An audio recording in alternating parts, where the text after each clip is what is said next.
Hi beautiful souls, welcome to my channel, Elle's Temple. My name is Elle, I'm a goddess guide and intuitive tarot reader. Welcome back to my returning viewers, welcome if you're new here.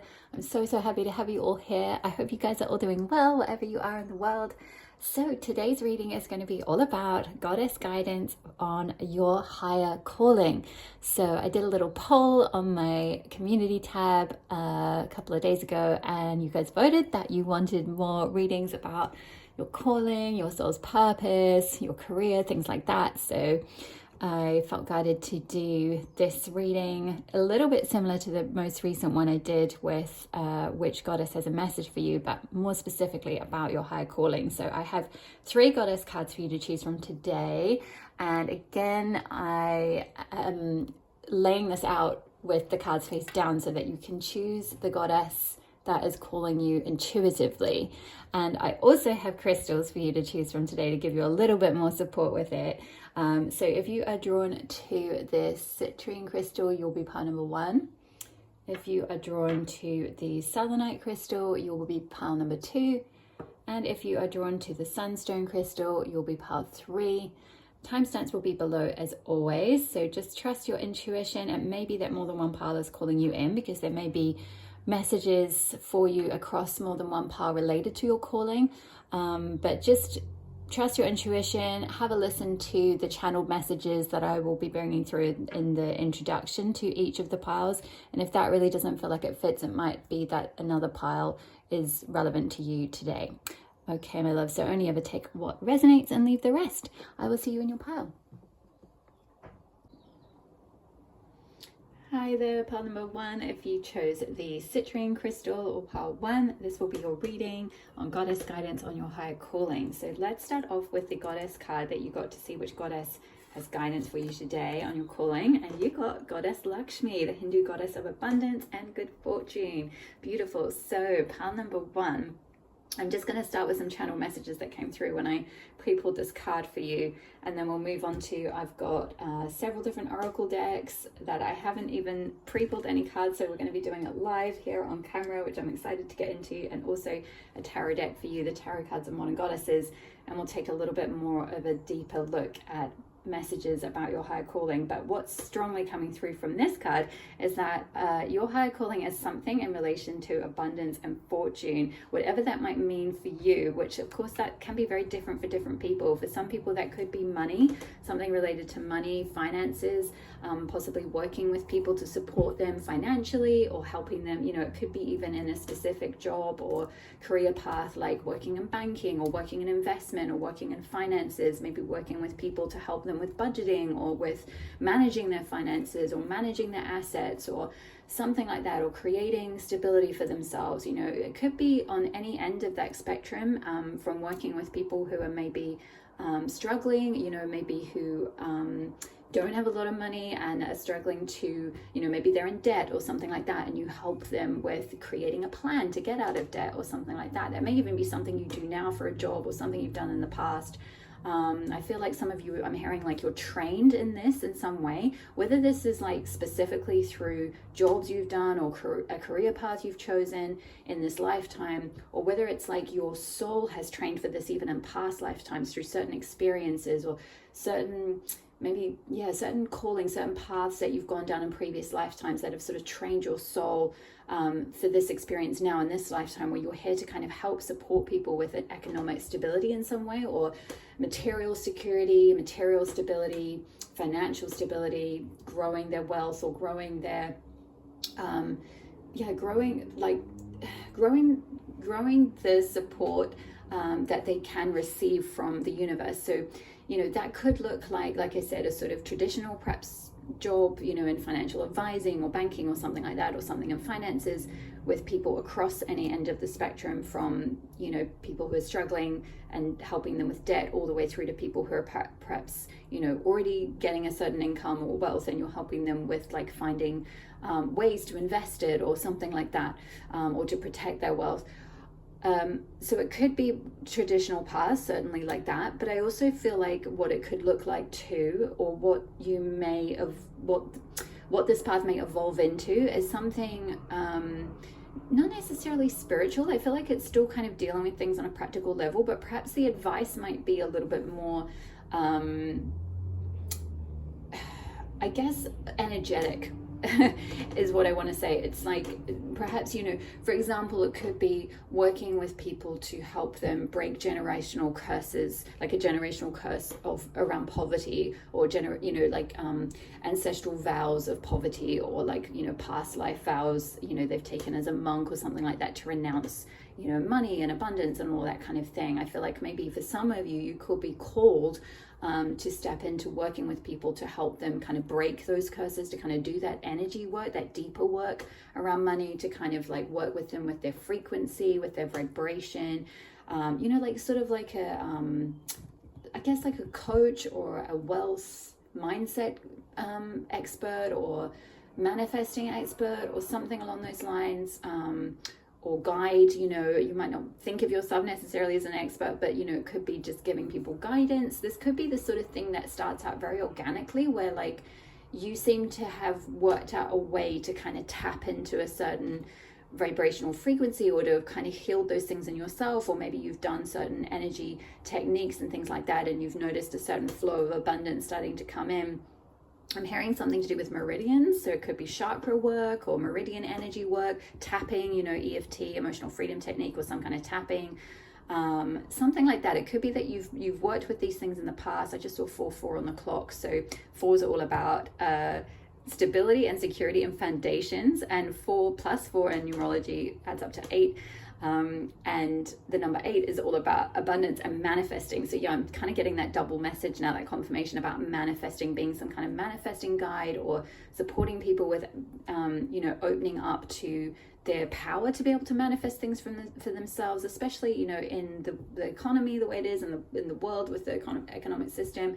Maybe you're helping support people to kind of find ways to tap into sort of a wider sense of abundance in the universe, to like, maybe even find side hustles, or they can find other means of income or something. It's like maybe you do videos about this, or you teach about this, you do courses about this, or you work one-to-one with people. And we'll get into a bit more detail with the oracle and tarot cards, but this is just what's channeling through with Goddess Lakshmi being here. It's something to do with kind of helping people. What I'm hearing is like tap into that flow, or remove those blocks, essentially. So whatever, in whichever way that might look like. I just saw 555 on the clock, and 5s are about change. So yeah, it's something to do with change, transformation, helping people. It's like you're an agent of change. Like you can come in and be this agent of change in their lives, whether that's kind of sitting down with them and making like a really practical plan, and kind of saying, okay, we need to just look at your at your books. Maybe you do this like with businesses as well, or something, looking at someone's books and seeing how they balance, or looking at someone's finances and seeing like where they might have debt, or where they need some support with, finding other forms of income or something like that to support themselves, or kind of working out, what sort of opportunities, because Lakshmi is very much a goddess of opportunities. She's very much a goddess who can help us to be open and receptive to the opportunities that the universe is trying to bring through to us. And I kind of see you as someone who almost acts as a bit like a Lakshmi embodiment in a way on the earth, where like your energy, by working with people, you can help them find new opportunities. So in whichever way that might be. And again, I'm kind of seeing different ends of the spectrum here. For some of you, I'm kind of getting a vibe of someone doing this, for example, in a shelter or something like that. Like maybe you work with homeless people, or you work with disadvantaged people, or disadvantaged young women or something, or women who've come out of or people who have come out of financial abuse situations, or abusive partnerships or something like that, and they may end up in destitution or something, and they're in some kind of shelter situation, and you're someone who can come in and you sort of help them with maybe getting their CV sorted out, and like finding opportunities. It's that real guide to like helping people see that there are opportunities in the universe, that the universe is always trying to give us opportunities, that it's always trying to help us to grow and to move forward and to manifest the things that we want in our lives. but so often, circumstances, conditioning, energy, stuck energy in our chakras, things from the past, past lives even, or ancestral vows and curses. These kind of things can clog our aura, they can clog our energetic self, and they can block us from attracting those opportunities or really going after them, as well. Sometimes people can see the opportunities and want to go after them, but then they can sabotage them, right? Like there's something in them that says that, oh, they're not worthy. So there's something around helping people with worthiness to tap into opportunities.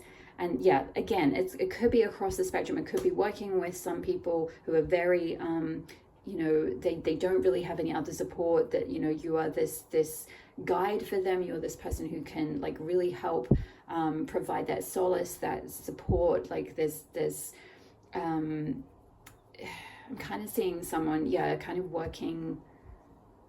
I'm hearing the dolls. So maybe for some of you, like working in, maybe you already do this, or you've done this in a past, some kind of job where you work to, with people who are out of work, they're unemployed, and you help them with benefits or something like that. But then you also kind of help them to like then find work opportunities. It's not just kind of like, I don't see you as someone who's like just doing bureaucracy or kind of, getting people to sign forms and you're like, okay, righty ho, I'll just process this now. It's kind of more than that. It's like I kind of see someone behind a desk and like one-to-one giving people support and saying like, let's see what we can do with your CV, or let's see what we can do to really get you back into the workforce, to get you back into feeling good about yourself and feeling confident, and like finding new opportunities and finding that stability, creating that stability and security for yourself. So I'm kind of seeing that. And that may be kind of one iteration or one sort of stage of your calling, in a way where you're sort of, you're like an emissary is what I'm hearing for Lakshmi. So you're supporting people with that very practical, kind of day-to-day, the like basics, the foundational basics of creating like an income for themselves, or like finding support, or kind of getting to the next stage, maybe even like careers guidance counselor or something like that, or, money, like financial, sorry, I don't know a lot about this field, so I'm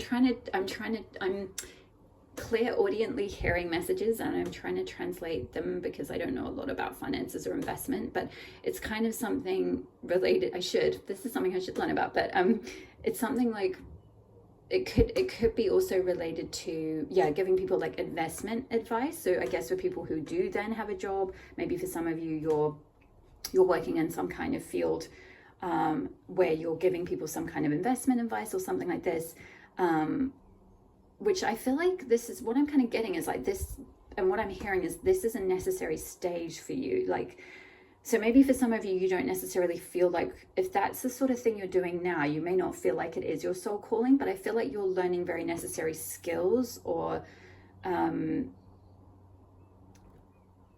like an approach or something to, it's like an understanding of the financial system, or of money, or the energy of money, or the energy of sort of scarcity versus abundance, and kind of, because you're seeing it from like both ends of the spectrum or something like that. Maybe for some of you, you experienced that yourself. Maybe you went through a lot of financial hardship or lacking in opportunities or something like that, and now you've kind of pulled yourself out of that, and now you're someone who in the future you want to be able to in turn give those opportunities to others, or like be a support system for others, or help others kind of pull themselves up and like be able to support themselves in some way, which is really beautiful energy, part number one. But what I'm also getting is like the next stage of the calling, and this might evolve as you go on throughout your life, is also the piece of the puzzle that's that sort of energetic piece, I guess. So it's kind of marrying the practical and the physical and the tangible and the material and all of that side of things with the kind of energetic, the spiritual, the vibrational, the frequency, all of that kind of stuff. It's like you then kind of put those two pieces together, and which would make you a very powerful guide, a very powerful mentor, like financial mentor or business mentor. Maybe some of you are like a business coach or something like that, like for entrepreneurs, or like a wealth mentor, or someone who just like helps people energetically with with money blocks, I guess, or with abundance blocks. And like I said, I also want to come back to, I think I said, abundance is different for everyone. For some people, it isn't about, necessarily amassing loads of financial, like wealth, like having a lot of money, a lot of cash in the bank. For some people, it's, abundance is, just an abundance of time, to have time on your hands to be able to do the things that you want, or to have an abundance of friends and family around you that you can enjoy spending time with people, or an abundance of holidays, or an abundance of, beautiful things in your home, like a beautiful, comfortable home that is yours, and, you own it. So yeah, maybe for some of you, you do like home advice, or like, you help people with mortgages, or with getting their first home, or with creating that foundation for themselves, or something like that. It could be, sort of any number of things across that kind of spectrum, or in that sort of field, but something related to abundance, fortune, stability, foundations, creating opportunities, all of that. And let's get into the oracle cards and tarot to see how this might play out a bit, because of course it'll be different for all of you. I'm kind of picking up some of you doing one-to-one, some of you doing more teaching and courses, maybe some of you doing like retreats or something like that, or you create you create your own center, you create your own like your own, I guess, like it could be a shelter, but it could be kind of like a school as well, where people can come and learn about the things that you've sort of had to learn. And I'm seeing they're showing me a film, The Pursuit of Happiness, I think it's called. Came out quite a long time ago, and the guy is like, he's got kids and he's basically homeless, and then he manages to get on an internship, like a really exclusive internship with an investment firm, I think it is, or something like that. Then his whole life changes after that. But it could be something like that. Like maybe you've also come from like a lot of difficulty or hardship, and you went through a lot to kind of get into some sort of training, or some sort of like you've had to learn the hard way how to like gain these skills. Like you've learned how to invest, or you've learned how to manage your money, you've learned how to grow wealth for yourself, or to create that stability and security. You've come from maybe nothing, and you've gone towards you've created the success from nothing, and now you're getting to a point, or your calling is to get to a point where you turn what you've learned the hard way into something where you then support others. But let's have a look at some oracle cards. I've already pre-shuffled, so let's just get straight in. I haven't pre-pulled them today because I felt guided to just do them live, so bear with me while there's a bit of shuffling and so forth. But let's see, what archetype does pile one embody? Wow, oh my gosh, I love this. This is why I love doing this live, because the synchronicities are amazing. The gem. So yeah, exactly, the gem. You help people with self-worth, I feel like. You help people see the treasure inside themselves. You help people who are like just in, possibly destitution, or in this like darkness around the outside with just worms, like kind of maybe negative limiting beliefs, low self-worth, low self-esteem. Maybe they've suffered from terrible conditioning or abuse or something like that, and you help them to see the treasure that's inside them, to see themselves as a gem. I feel like this is an archetype that you've had to do this within yourself, which is the best coaches, right? The best guides, the best healers are ones who have kind of gone through that process themselves. It's like you can't really kind of heal something in someone else if you haven't had that experience, and you can to a certain extent, I guess. You can certainly empathize, but I feel like certainly the best ones are the ones who can actually, take you by the hand and say, hey, I've been there, I've done this, I've healed this within myself. I had terrible low self-worth, or I couldn't, I struggled with money, or I had a scarcity mindset, or whatever it is, or I really didn't love myself. I didn't see myself as treasure. So I let myself get into all these, negative situations, or I, just, didn't see myself as worthy of, beautiful things, or like, any kind of stability or security for myself. I just let myself kind of wander around and let life kind of happen to me, you know, got knocked about a lot, and just let people take advantage of me or whatever it is. And it's like, you know, at some point I feel like you woke up to seeing yourself as a true gem, seeing yourself as a true treasure. And this is a powerful archetype, and this is something that you can help other people with. Pile number 1. Let's see, we'll get one of the witch archetype cards.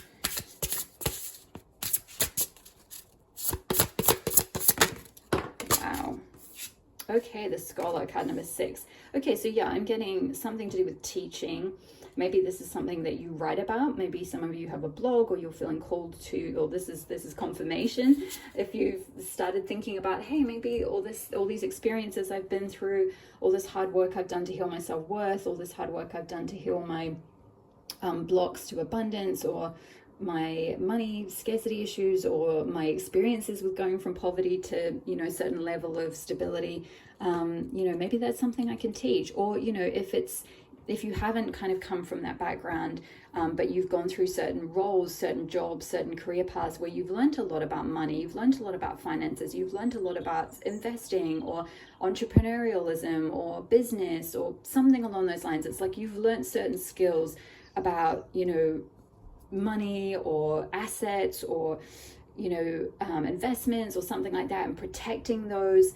And this is something that you can teach people with this scholar energy. It's like you can share it in some way, whether it's through a book. You know, she's looking at kind of a scroll here, so it could be something like, you know, writing a book, writing a blog, putting that information out in written form, maybe an ebook. That could be something, you know, for some of you, if you've been feeling called to write something like that about this kind of field or topic or something, or your experiences, then Lakshmi is saying, like, get to it. Like, this is your confirmation. Like, you are meant to teach, you're meant to help people learn this stuff. I very much see you as a guide. You're kind of here to help. It's not even necessarily doing like a lot of energetic work on people. It's kind of more just information, or just through sharing your experiences, you inspire people and uplift people. So maybe even being like a motivational speaker could be something else. Or maybe you'll end up teaching in a certain establishment, like teaching at a university or at a, you know, like an investment school or something like that, if it's going down a kind of traditional route. Or it's kind of, it could be starting your own online course or something like that, or even an in-person course, maybe at a community college, or, you know, or setting up your own school. I did kind of get a vibe of someone setting something up, like founding a school or founding a, it's not necessarily a shelter, but like a school, like a retreat center, or like a place where people can come and learn. You know, they can receive teaching, they can kind of learn about, you know, energy and frequency and wealth, and like maybe some of the subjects are more practical and more, you know, tangible things, are more related to traditional teachings, and maybe some of the other topics you teach are kind of more esoteric, perhaps, or more about energy and frequency and vibration and, you know, money blocks and kind of things like that. But there's something around you kind of teaching something. I'm kind of seeing with the snake bracelet on her arms. Like, snakes always make me think of rebirth, death and rebirth. The snakes shed their skin. They're a symbol of transformation. So there's something around, yeah, teaching people how to transform. And I picked that up earlier, I think, when I saw the number 55. It was something to do with you being this agent of change, this agent of transformation. The teachings or the writings or the learnings that you've done help people transform. They help people shed their old skin.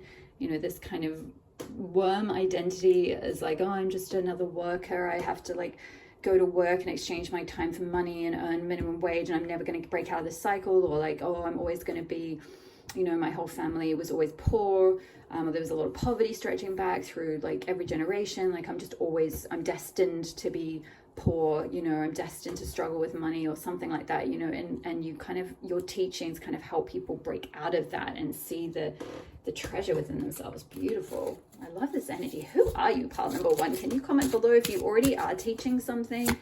Comment below. I'd love to hear from you. You know, feel free to share your website or something. If I don't know if the comments let you write a web page link, but you could just say your name, you know, if you want to share. This is just, you're already doing this, and this is confirmation. you know, feel free to share with us, or if you're kind of thinking of it. Ooh, Scorpio, yeah. Interesting. Yeah. Scorpio is this very like incisive, deep, transformative, you know, it's ruled by Pluto, which is the god of the underworld. It's the god that helps bring things to the surface. It brings things from the very depths of the underworld, things that are in our, you know, psyche and our subconscious, you know, can bring up to the surface to be healed. And that scorpionic energy is that very like laser, like, you know, if you think of the sting in the tail, like the tail can just go boom right in. And I kind of see you now, like maybe with your teachings or the work you do with your clients, maybe one-to-one, or you know, whoever you're helping people with. This could even be in the job that you do now. Like you get to the heart of the matter, like you get that sting, and then you're like, okay, look, this is where your finances are going wrong, or this is where your assets are going wrong, or this is where your business is not working, or this is where your energy is all wrong, or something like that. Not in a kind of way to like shame people, or like kind of, I'm not kind of seeing you as one of those like rah rah coaches who are like, rah, you're just rubbish, rah rah, like kind of thing, like totally just being horrible to people and shaming them into changing. No, I just feel like you've got a real sort of incisive, intuitive, you know, scorpionic energy is very deeply intuitive. They can kind of see beyond the facade, or they can see beyond, you know, what someone is presenting as. They can see kind of the depths of someone. So it's kind of like you can kind of get to the heart of the matter. You can see what's going on. It's like you can see energy, maybe. So like, yeah, again, for those of you who are feeling called to kind of take this to the next level, where you've got this sort of set of skills and you're like, actually now I need to marry that kind of energetic side with it and help teach people the energy side of money or something, or abundance or stability or foundations or whatever it is. And it's like you're able to kind of see through, you know, maybe they're telling you about certain things and you're like, yeah, I don't really feel like it's that, you know, it's that very feeling, deep feeling energy. You're like, actually, there's a block here. I'm feeling it's something to do with, you know, your childhood or your past life or something like that. And you're kind of, it's like you can, like, you just nail it. Like you can go right into the heart of the matter and you're like, this is what's wrong. This is what needs to change. And even like your teachings will do this to people. It will sort of activate people, wake people up, help them with their self-worth, you know, with that gem card being there. You know, help them see all the like the crap essentially that's like stuck in their subconscious, all the negative beliefs. It's like you kind of help them unpack all of that. So I'm hearing workbooks. So maybe for some of you have a website or something, or you're being called to kind of set up some kind of website and provide like a free workbook or a guide that people can download when they go on your website, that kind of guides them through sort of like unpacking their limiting beliefs or something along those lines. That could just be for those of you that are feeling called to, you know, maybe set up a business doing this, or you're getting to a point of like, you know, preparing to kind of teach people this kind of stuff. But there's something about sort of, yeah, like really incisively getting to the, being able to see where it is where people are blocked, being able to see where it is that people are holding themselves back, or they're unable to see the opportunities. It's like you can kind of pull them out of that muck, like that Pluto energy of bringing things up from the underworld to then be like healed and released, or cleared and released. It's like getting people to really see, you know, what has been holding them back, and so they're not, it's not repressed anymore, it's not holding them hostage anymore. And I love how the colors of this card are quite similar, the sort of royal, sort of deep purple, royal blue kind of color. Yeah, the royal, it's interesting. Royal, the gem, helping people find their sovereignty, their royalty, their sense of authority over their lives again. Yeah, beautiful energy. I feel like putting that with that one. So let's see, what other cards have I got? So let's get a soul card.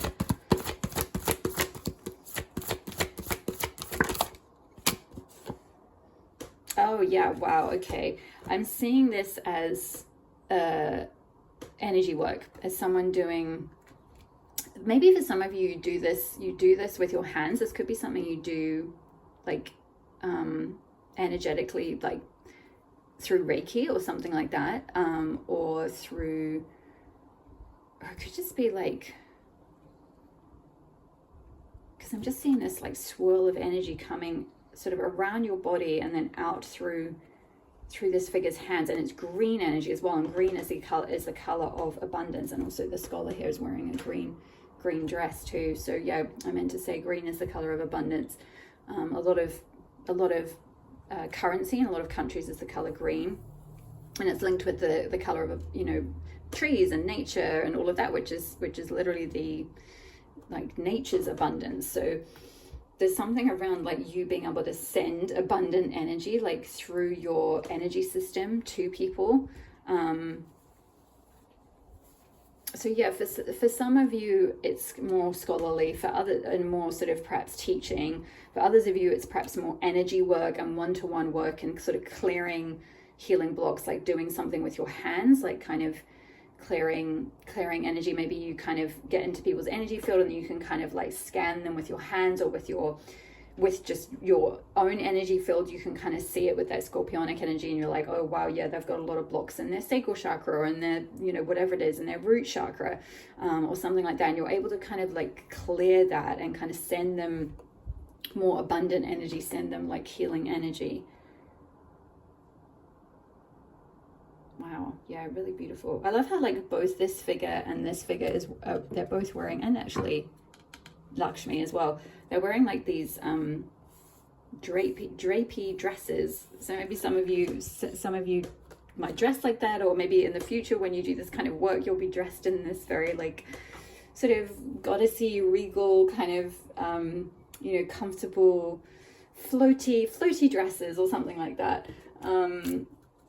Let's have a look. Let's get a rose. Whoopsie. It's the attunement card. We don't need that. Let's get a rose oracle deck card for card number 1. The breathing rose. Heart healing, emotions, connection, and time eases. Yeah, so heart healing. Yeah, green is also linked with the heart chakra. So yeah, this could also be, you know, working with people who, you know, I mentioned, I think at the beginning, some of you might be working with people who have, particularly with women, or people who have gone through abusive relationships or something, and they're needing to find, you know, ways to become independent or something like that, or they're now reduced to poverty because of, you know, what's happened. And, you know, you work with them to help heal their self-worth, to help heal their emotions, yeah, help heal their heart, maybe also healing from childhood as well. So it could be like, you know, the self-worth wound may have come from childhood blocks or childhood wounds or something like that. So it may be that you help them kind of forgive and release, and kind of, you know, especially if they've come out of, you know, sort of generational poverty, like from addiction or something like that, or from, you know, from the street or homelessness or any of that kind of stuff. You know, it could be doing quite deep energetic work to help people heal from, you know, a lot of really in-depth Scorpio depth, a lot of really in-depth like deep healing work, deep ancestral healing work. Again, that plutonic energy, that going down into the underworld and bringing up to the surface things that need to be healed, that have been buried there for a long time. You know, it's Pluto deals with what's been kind of buried in the depths, what's been repressed or kind of pushed down, and he will bring it to the surface like without fail. So I feel like that's something that you're able to help people do, so that they can not just to kind of make them relive things in a painful way, but to help them to, you know, heal their heart, to be able to forgive and move on and find a new life for themselves. I feel like I'm being called to pull one more rose card. Oh wow, yeah, what was I talking about? Ancestral and yeah, like layers, like lineage and all of that. The grandmothers, remember your roots, perspective, and trust the weavings. Yeah, so there's something here around, for some of you, definitely doing some sort of a like deep dive. This is coming out under the Scorpio card, a deep dive around like, yeah, ancestral, like generational curses, legacy of poverty, legacy of you know, vows of poverty, just built up generational issues with poverty, or lacking in abundance, lacking in opportunities, self-worth, you know, like running particularly through the female ancestral line, but it doesn't have to be. It's just because the grandmothers are pictured here. and in fact all the cards are showing feminine figures. So this could be on the feminine line, something around specifically the feminine taking, you know, like I'm hearing like low paying roles, or kind of living in poverty, or not feeling worthy of any kind of abundance. And I feel like you're kind of the generational curse breaker, or you're the generation, you're the first in your lineage yourself who's breaking this, or has broken this, and learn how to heal it and shift and get to a certain point where you can attract a certain level of abundance that maybe your previous ancestors haven't seen. And this is also something that in turn energetically and spiritually you can help your clients with, or you can help through your books or something, through your teachings, through the like Reiki or energy work that you do with people, you know, the energy healing.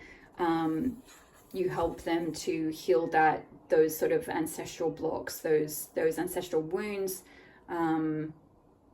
like deep vows of poverty, things like that. Like, and I feel like a lot of those things often, again, it's sort of things that could be very deeply buried in the subconscious, very deeply buried in the psyche, that can, you know, it's like they can pass down almost through our DNA. So even if like our immediate parents haven't necessarily, you know, you could sort of be sat there thinking, well, like my mom did a pretty good job and she was earning an okay income, but like I do seem to have these struggles. Or you might have clients who are like this, you know, their immediate parent, you know, may have earned a certain amount or may have been okay, but they may still have struggles around self-worth and stuff. And when you go back, or when you do that kind of scorpionic sting thing where you can kind of like laser in and kind of scan their energy, like do that sort of energy scanning thing you do, it's like you're like, oh, this is deep, this is not really from your mom or your dad or whatever, this is like generations back. This is, you know, perhaps there was some deep trauma or wound around an ancestor or a grandmother or something like that, who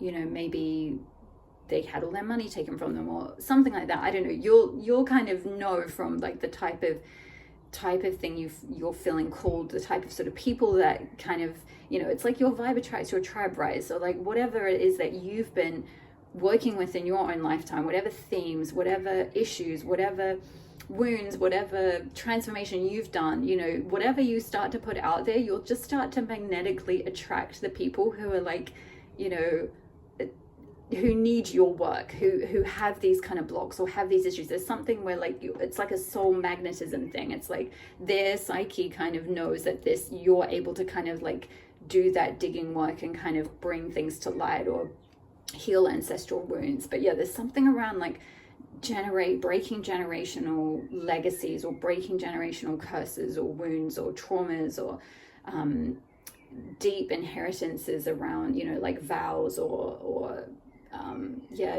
just something that's like in the bloodline almost, or in the ancestral line. It's been kind of passed down, and this is something that you're here to both break, I feel like, for yourself, and you may have already done that, but in turn then pass that wisdom, those skills, that knowledge, the scholar, pass that on to others as well. Let's get a herbal astrology card.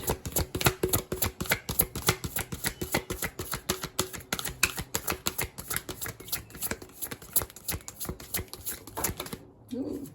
Oh wow, okay, we've got a lot. Let's see, so we've got ginkgo with breakthrough. Yeah, exactly, this is all just kind of confirming now. We've got Mars energy and Uranus energy here. So yeah, this is very much like the Ace of Swords in tarot, for those of you that know tarot, like a hand of God, the goddess, kind of coming out of a cloud, and then like a sword coming through, that's like cutting through, you know, swords are about sort of cutting away, especially mental chatter, mental thoughts, you know, limiting beliefs, you know, all of that, low self-worth, limiting beliefs, limiting conditioning, ancestral vows, whatever energy is like not serving people, you're here to help them have some kind of breakthrough. And again, this could be, you know, like I said, on a more practical level, on a more sort of 3D level, if you like working with people in banking or in just in financial advising or something like that. You're helping them to have some kind of breakthrough. You're helping them to get clear on their finances, to get clear on what they need to do to support themselves properly, or something like that. You're helping them to create some kind of breakthrough in their life, or helping them, you know, with like guidance counseling or careers work or something, or helping people get back into employment. You're helping people have some kind of breakthrough with that. But then I think more deeply, especially with the raven being here and that kind of scorpionic energy and the healing ancestral energy, it's like helping people have a real energetic breakthrough with going from like, you know, a legacy of perhaps poverty or struggling with abundance, struggling with fortune, and helping to really like break out of that, to be the first in their line, to the first in that lineage, to be able to break through and create more like abundance and wealth for themselves. And then you also got metamorphosis. We talked about metamorphosis with transformation, helping people go from, you know, like release an old identity and like be reborn and like be able to blossom, you know, with all these like beautiful blossoming flowers. And this figure is holding a mask up, so it's like, yeah, helping people to like blossom, for abundance to blossom for them, to release the mask of like, you know, living in a way that's not authentic to them, and just be able to like bloom and blossom as their full self. I'm seeing with the womb pictured here, this could be particularly supporting, again, we were talking about the feminine line, so this could be particularly supporting women. I kind of picked that up with I was also talking about, for some of you who are helping with like refuges and things like that, shelters, could be working with women to go through a bit of a metamorphosis from, you know, if they've kind of grown up around addiction or abuse or violence or, you know, things like that, and really supporting them to kind of go through some deep transformation, like release this old identity that might have been conditioned into them, or might have just been part of their lineage or whatever it is, or through whatever has happened to them in their lives. You're helping them kind of like die to the old essentially and be reborn again and like blossom into their full selves, which is so beautiful. And then we've got foresight here as well, more Uranus energy, and Venus, beautiful.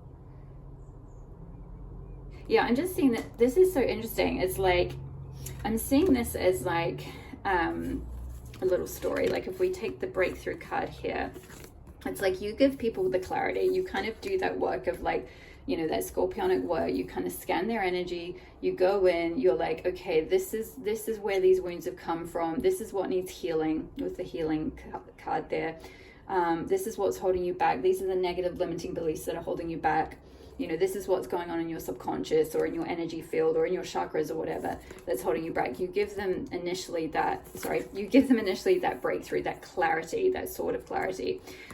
You help them then in turn, from having that wisdom, that knowledge, with that scholar there, like giving them the skills and the knowledge that helps them go through this transformation. And then they have the foresight here. She's taking the sword that you're giving them here and she's planting it in the ground. It's like, now I have this knowledge, I can actually plant this in the ground and create abundance for myself now. I can create stability for myself now. I can create a foundation for myself now. I can bloom where I am planted. It's like, now I have that power of that knowledge. I've got that foresight. I'm armed with that knowledge, so I can prepare my life now. I can change my life for the better. So yeah, that's so beautiful. Pile number 1. You guys are amazing.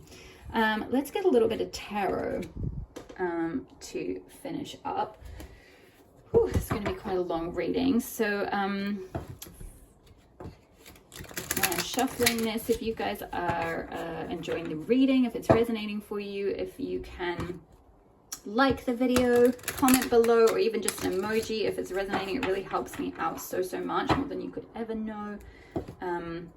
And subscribe to the channel if you're not already part of my community. I would love to have you here. I have quite a lot of people. It's an unusual percentage of people who watch my readings who are not subscribed, so I would love to have you part of the community here. Sorry, I'm just going to change the candle because it's blowing out. It's a gust of wind. So where are we? Here we go. So yeah, so consider subscribing. It's free to subscribe, and you don't even have to hit the notification bell, but if you want to, then you'll be notified of when I upload new readings. And it also means that I will be taking into account your energy when I am preparing the readings, I'm always calling in the guides of those who are subscribed, so it just helps me to connect with your energy if you're already a subscriber. So anyway, without further ado, let's get into the tarot and get a little bit more guidance on your higher calling. That one wants to come out. Yes, Seven of Pentacles. Supporting people with planting something. What was I just saying about blooming with that foresight card, helping people plant something in the ground and create that foundation for themselves. And then, you know, we've got a pregnant woman here, so it's that sort of energy of you know, helping something be born, helping people be reborn. You know, watering their garden, like being able to like bring abundance into their lives, you know, plant the seed and like go through tending the garden and all the steps that they need to do to really like, you know, grow abundance for themselves, to grow stability for themselves. So really, really beautiful energy, very kind of empressy energy with that, the pregnant woman, but in particular pictured on this card. And the sunflowers as well, you know, sunflowers are symbolic of summer. So helping people, yeah, just essentially like fully bloom, fully come into their like blossoming stage. So, you know, that could be anything. It could be with, like I said, with working with people who've gone through, you know, trauma, you know, abuse survivors, things like that. It could be working with businesses or entrepreneurs. It could be just working with mums, you know, new mums who are going back to work or something, or with people who are just wanting some support with their wealth, with kind of growing their wealth. You know, we see here where she's got a watering can and she's kind of watering it, and it's like maybe not growing quite as fast as she wants. She's like, is it going to be ready for harvest yet? That's that kind of Seven of Pentacles energy. It can be a little bit about waiting, you know, watching and waiting kind of thing, but trusting that the abundance is coming. So that could be something that you support people with in some way, is like helping them maybe invest in themselves, invest in things, and, you know, invest their money wisely, and kind of just, you know, be very patient, sort of, you know, grab the right opportunities when they come, but not sort of make any impulsive decisions or kind of rush things. Like, you know, just as a baby can't be rushed, like the process takes a certain amount of time, the birth only happens in a certain amount of time. It's like, yeah, you can't kind of force the universe to kind of bring fortune, but it can, certain things can be done like energetically to align with it, and to be in the right position to kind of, you know, tend to that garden and allow it to bloom, you know, when the timing is right. And wow, we've got 10 of Pentacles. I love this. Exactly. Perfect. That's totally Lakshmi energy, like helping people bring, like, again, this is kind of 10 of Pentacles energy is often like generational wealth or legacy, like being able to leave a legacy of wealth. It often shows in traditional right away in other tarot decks, it shows like a, you know, an old like grandparents kind of thing with their kids, and then they've got this like huge house or like huge kind of business in the background, and it's made loads of money, and it's like they can pass that money down in some way. So it's like, yeah, definitely creating some kind of generational wealth for people. And again, this could be doing something in a day job, or doing it right now. You could be working with people to help them, you know, create like help them with investments, help them with their finances, help them create wealth for themselves. But then also I feel like your calling may be more to do with working with perhaps women specifically, or working with people to help them release any wounds and kind of like expand their abundance, expand their wealth mindset, particularly I feel like with business. So yeah, money coach, business mentor, money mentor, something along those lines, or teacher, with the scholar being there, someone who like helps people learn how to grow their money, or, you know, get into the right vibrational frequency or something like that. Ooh, the High Priestess. Yeah, that's, wow. Oh my gosh, look at this, you guys.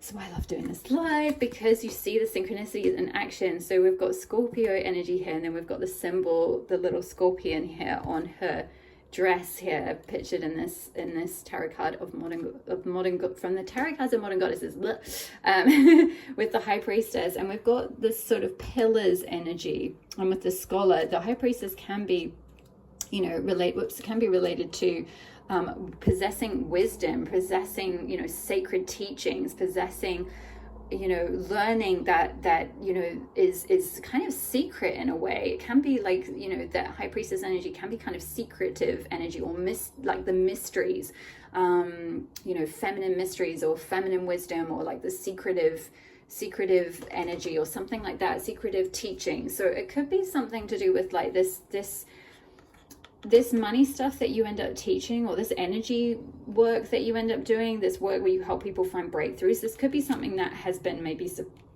suppressed. And my throat chakra is going off and I'm burping, which I wouldn't normally admit to, but it's significant because it's like releasing something, and like blocks to the throat chakra, releasing something that's been suppressed, which we talked about with the scorpionic energy. So yeah, some kind of suppressed knowledge, some kind of suppressed learning, suppressed wisdom that you're tapping into. Maybe this is something you've like either uniquely figured out yourself, or you've learned it from someone else, and then you're here to kind of pass that on in some way, possibly. But also this is just, yeah, something that you do very intuitively, something that you do, which again, I kind of feel like maybe it's that kind of thing of marrying that practical wisdom and practical skills that you've learned around this kind of stuff with that intuitive insight, that intuitive wisdom, that intuitive knowledge that you just instinctively kind of have. It's like both those things are what is able to create like super wealth, or like stability or security, or whatever it is. Let me get one more. I feel like that one wants to come out. 5 of Cups in reverse. Yeah, helping people to, I mean, we can put it upright, to be honest. It doesn't even necessarily need to be in reverse here, but I feel like it's just something where you're helping people move out of you know, with these cups tipped out, this is like, you know, something they've invested in that's become very disappointing. You know, something they put their energy into flowed away, and so it's left them kind of feeling despondent, depressed, maybe feeling like the universe doesn't support them, feeling like everything they invest in just like leaves or goes away. You know, that could be linked with that, the heart healing energy as well. Like, you know, if you're working with people who've gone through, you know, breakups, or you know, coming out of abusive relationships or something, and they may be quite, you know, beaten down and feel like, you know, everything they invest in kind of turns wrong. Everything they put their energy into just, you know, backfires on them or something like that. Or it could be working with people, you know, in the case of someone who may be a business coach or something, working with people who, you know, they've tried a lot of things in business and they haven't worked out or something like that, and you help them to see the 2 cups that then they can't see. Again, it's coming back to what I was saying with the Lakshmi card at the beginning about seeing opportunities, helping people, you know, get that, where was it, the breakthrough, helping people break through all the noise and the, you know, the negativity, the low self-worth, you know, focusing on what has gone wrong, all of that, you know, the ancestral wounds, everything that's kind of holding them back. It's like you help turn them around so that they can see that there's 2 cups. The universe has something for them to invest their life and their energy into, but at the moment their energy is like just going into things that haven't worked. It's just feeling like, well, nothing's ever going to work out for me. I'm never going to be able to be successful. I'm never going to be able to make money. You know, I kept trying to invest in things and nothing ever works. And then you're able to kind of go in and do that incisive work and be like, okay, this is what we need to clear out. This is what's blocking you, and then help them to see new opportunities that are available for them, and to like either get their life back on track, or their business back on track, or the kind of wealth that they've been wanting to manifest. So yeah, that is beautiful. I feel like those are all the messages I have for you, pile number 1. It was a long reading. Well done for sticking through all of that. I hope that supported you in some way. Like I said, comment below if it resonated for you. Hit the like button. Hit the subscribe button if you're not already part of my community. I would love to have you here. All the best with your calling, and I will see you in the next reading. All my love. Bye.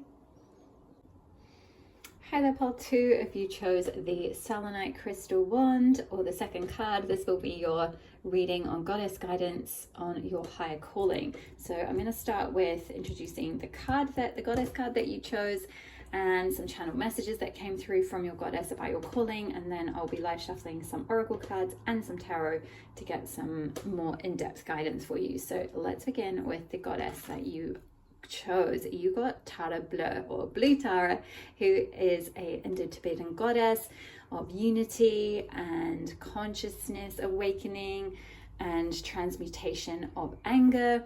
She helps support us to overcome challenges in our life, to overcome obstacles, particularly from conditioning from the past, and helps us to essentially raise our consciousness, raise our awareness, raise our frequency, our vibration, and helps us to heal from issues related to rejection, abandonment, any kind of wounds from, again, particularly from childhood, but these could even be from past life or from certain mental health things, things related to like anxiety, depression, particularly as it says anger. So like often anger is a result of repressed emotions. It's where our emotions are trying to tell us something. They're trying to guide us in some way.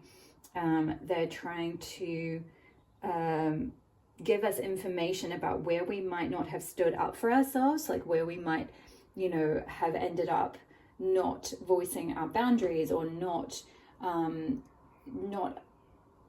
making way for certain emotions that were coming through, or not listening to those emotions or honoring those emotions, and then they may have become repressed, or we may have had our boundaries eroded or something like that, and then that's created a lot of anger within us. And she helps us to break through those kind of habits, like where there's like habitual emotional patterns or habitual relationship patterns or habitual mental health patterns or things like that. She helps us to really break through those kind of habitual patterns or habitual emotions or angry emotions where there's been a lot of buildup of like resentment and things like that, where emotions haven't been really heard or honored, or like I said, boundaries haven't really been created. So I feel like this is something that you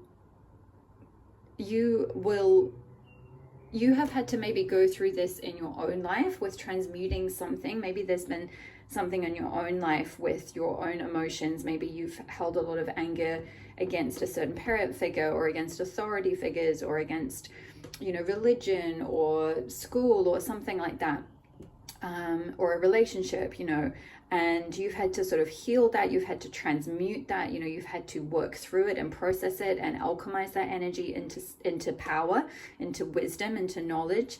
And you've had to ultimately, as well, with it being the blue Tara, blue is linked with the throat chakra, which is all about expression. And blue Tara helps us to express and release and get out those pent up emotions. She helps us to learn when and how is the right way to express these emotions, so that we can honor them, and so that we can process them, and so that we can transmute them. So I feel like that is something that you have had to learn in your own life through something. Maybe you've gone through some kind of therapeutic process that's helped you to learn how to express more difficult emotions, more pent up emotions. And then this is something that you, in turn, your part of your higher calling is to help others with that as well. Because with all the goddesses that are in this reading today, it's like you are in a way a sort of emissary, if you like, or you're an embodiment of that goddess energy, of that archetype here on earth now. So you are sort of in a way like, working with that blue Tara energy, even if you're doing it consciously or not. It's like you're working with that archetype, or you're working with, those themes, if you like, to help other people with transmuting their difficult feelings, with their emotions. And I kind of see this as like, in the same way that with Pile 1, there was kind of a spectrum with perhaps more traditional roles and formal type roles, through to, perhaps a more sort of esoteric or spiritual sort of side of it. For you as well with Pile 2, this could be, going down a traditional role of like psychotherapy or something like that, like working with people to help them, if they've gone through trauma, if they've gone through, if they have any certain mental health issues or things like that. It's like, particularly if they've gone through something that has, made them sort of have emotional difficulties, or issues with anger or something like that, or, depression or severe anxiety or whatever it might be. you know, if they're presenting with a certain, you know, it's like that emotion has got stuck, it's become an actual pattern, if they have certain patterns that they're struggling with. And it may be that you go into, say, traditional talk therapy or psychotherapy or Jungian therapy or something like that. Maybe some of you are already therapists. This could be something you already do, and this is just confirmation that you're kind of already doing your calling, if you like. But I guess in the same way that pile 1 had this sort of evolution from sort of learning certain skills in an aspect of their calling that they're already doing, and then essentially evolving into like a sort of higher version of it down the track. I kind of also feel like for some of you, your evolution is kind of going through some sort of perhaps difficulties either as a child or in your adult years with relationships or something like that, something that created some kind of emotional difficulties or, you know, mental health difficulties or trauma or whatever it might have been. And for many of you, you have transmuted that, you've learned how to do that, and you're in a position now where you're either helping others, like I said, in a sort of traditional role of being like perhaps a counselor, you know, you could be like a guidance counselor, or you could work with people, you know, even for example in a school. I'm just being shown like someone in a school setting, like being like a I can't remember what the name is for that, but like a schools counselor. I'm sure you know what I mean. There's another word for it, but anyway, you know, where you're helping young people who you know, maybe suffering from anxiety or depression or stress or something like that, or they're very angry or something because of, you know, the environment they're in, or, you know, whatever's just going on for them. They're feeling a lot of volatile emotions, as can just often happen, right, with all the hormonal changes in teenage years and things. And you help them sort of transmute that, you help them make sense of that, you help them express it. I'm kind of also seeing with the expression thing as well, maybe some of you might do a type of therapy that's like in particular helping people to express their more difficult emotions in different ways. So for example, through things like art therapy, through something like dance therapy, or, you know, something perhaps alternative, like even like nature therapy, because Tara's pictured here with a lot of flowers. Maybe some of you are doing it in a more holistic way, like you might see clients one-to-one and you help support them with like flower essence remedies or homeopathy or something like that, to help them with sort of suppressed emotions that have gotten lodged in the body, and then those emotions are kind of causing havoc with their health, right? Because it's like, you know, it's that holistic perspective of like, you know, everything is interconnected, like no health thing is happening at random, like our body is just, you know, presenting what is going on from within. It's sort of an outward presentation of, you know, the mind and the spirit, what's going on there, and the emotions. And so maybe for some of you, you work with people to help them, you know, where they might not really realize that they're angry, right? They might not really come to you being like, hey, I have an anger problem. They might come to you being like, oh, I have gut problems, right? Because very often like anger and resentment and things like that can sit in the gut, or a lot of emotions can really sit in our gut.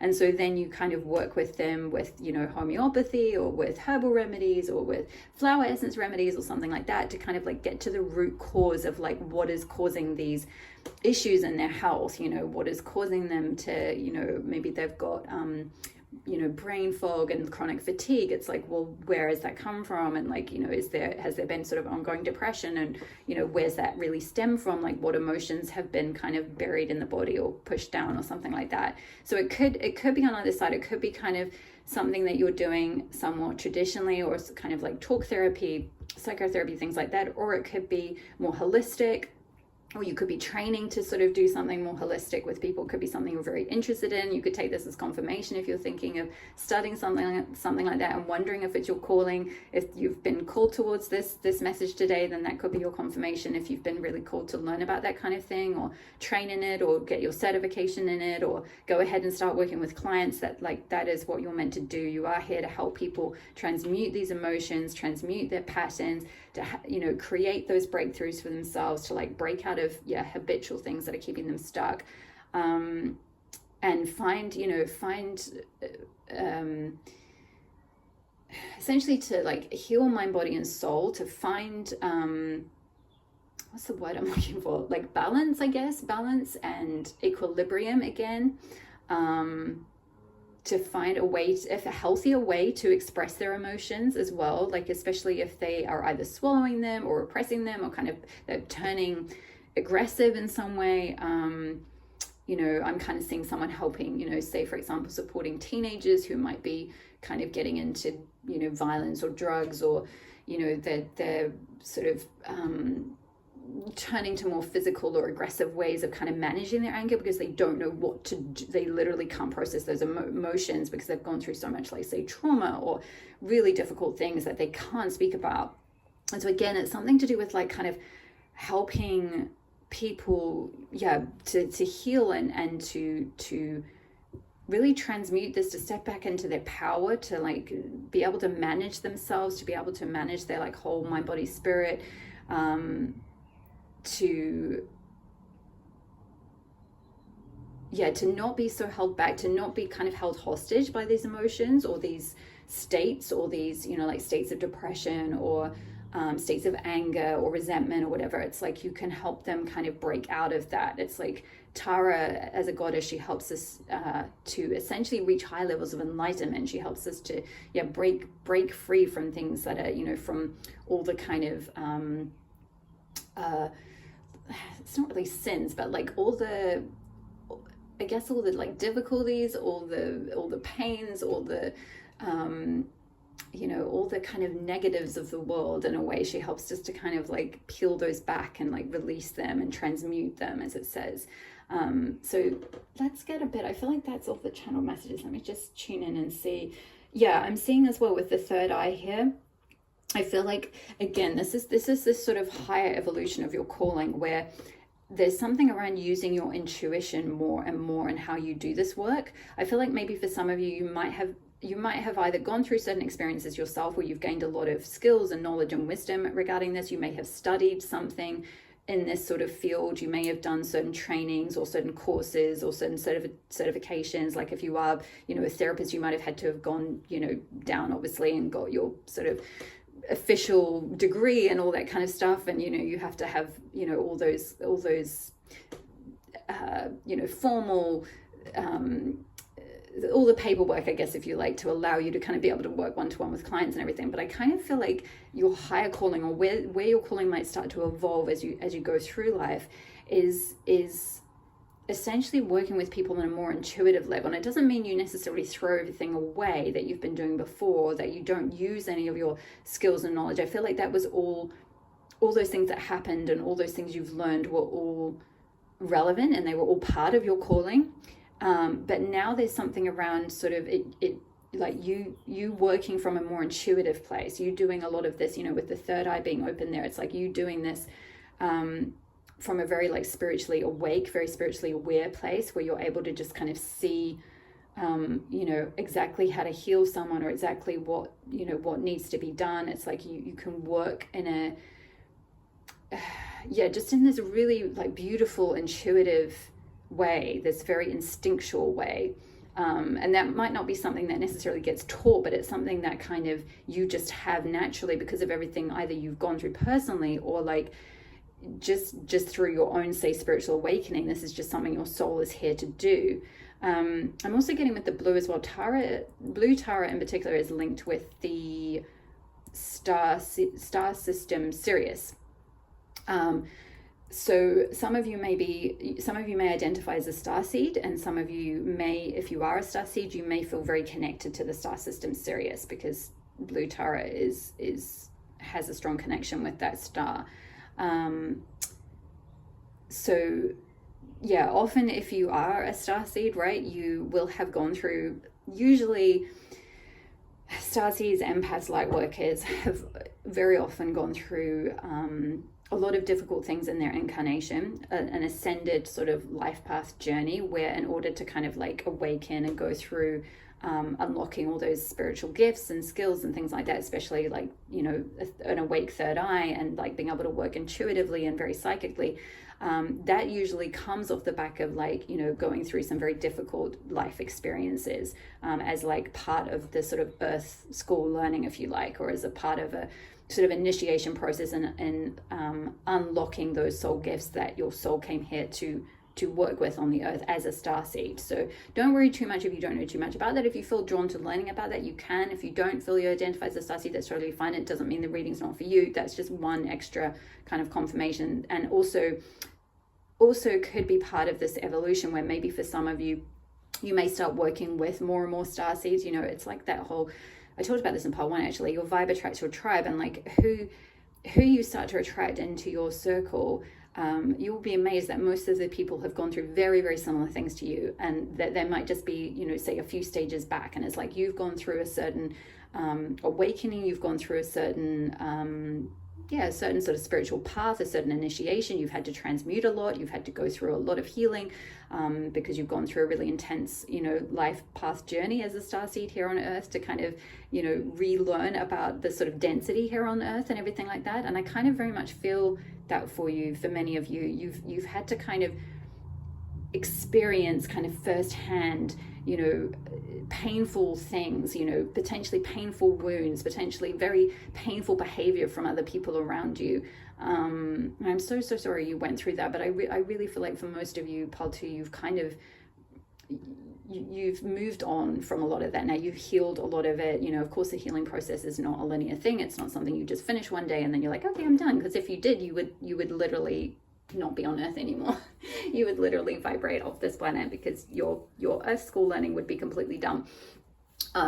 But you know, it's a let's try that again. It's a circuitous thing, it's a cyclical thing, you know, it deepens over time. And I feel like you're going through sort of an ever deepening kind of stages of evolving your wisdom around everything you've had to heal, around your wounds, around why they happened.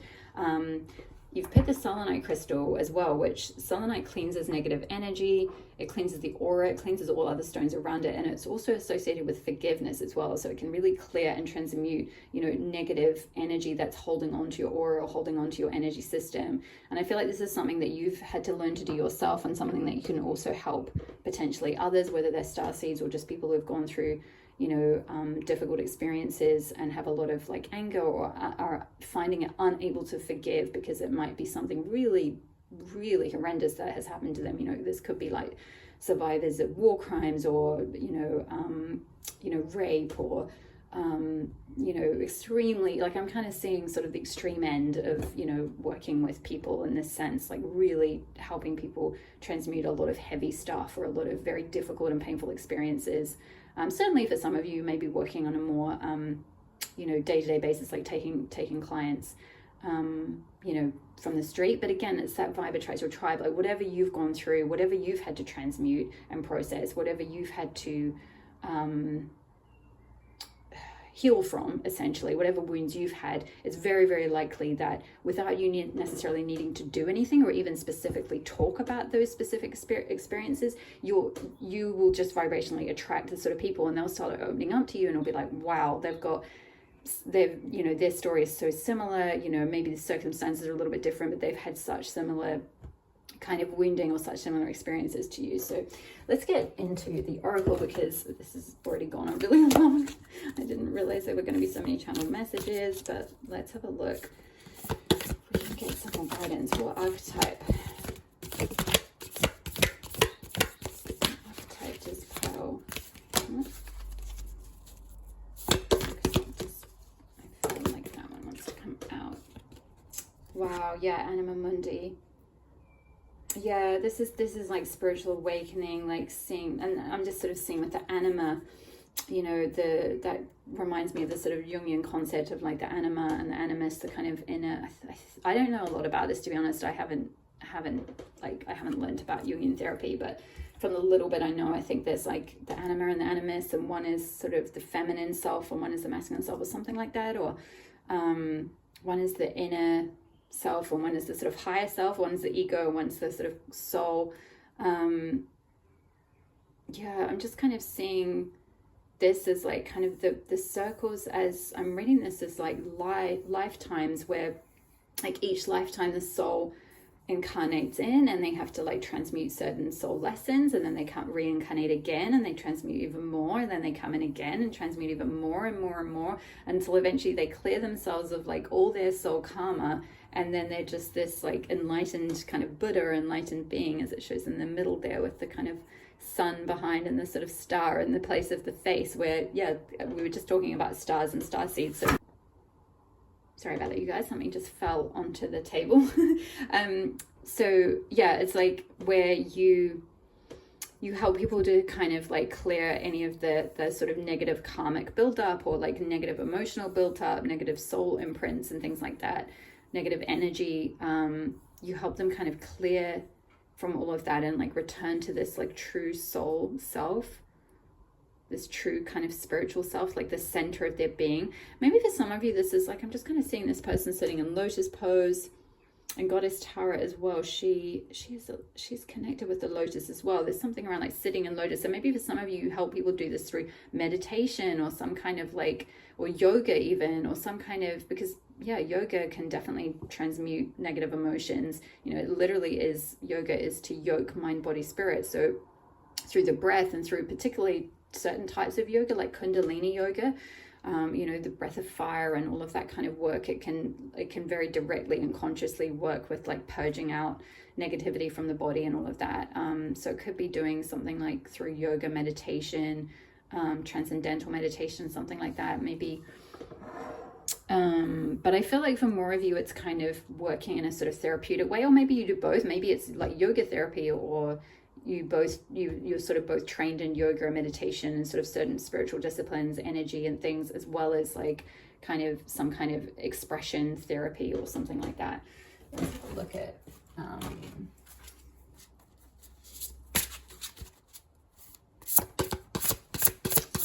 archetype card. Whoa, the Unbound. Okay, I feel like it's this one.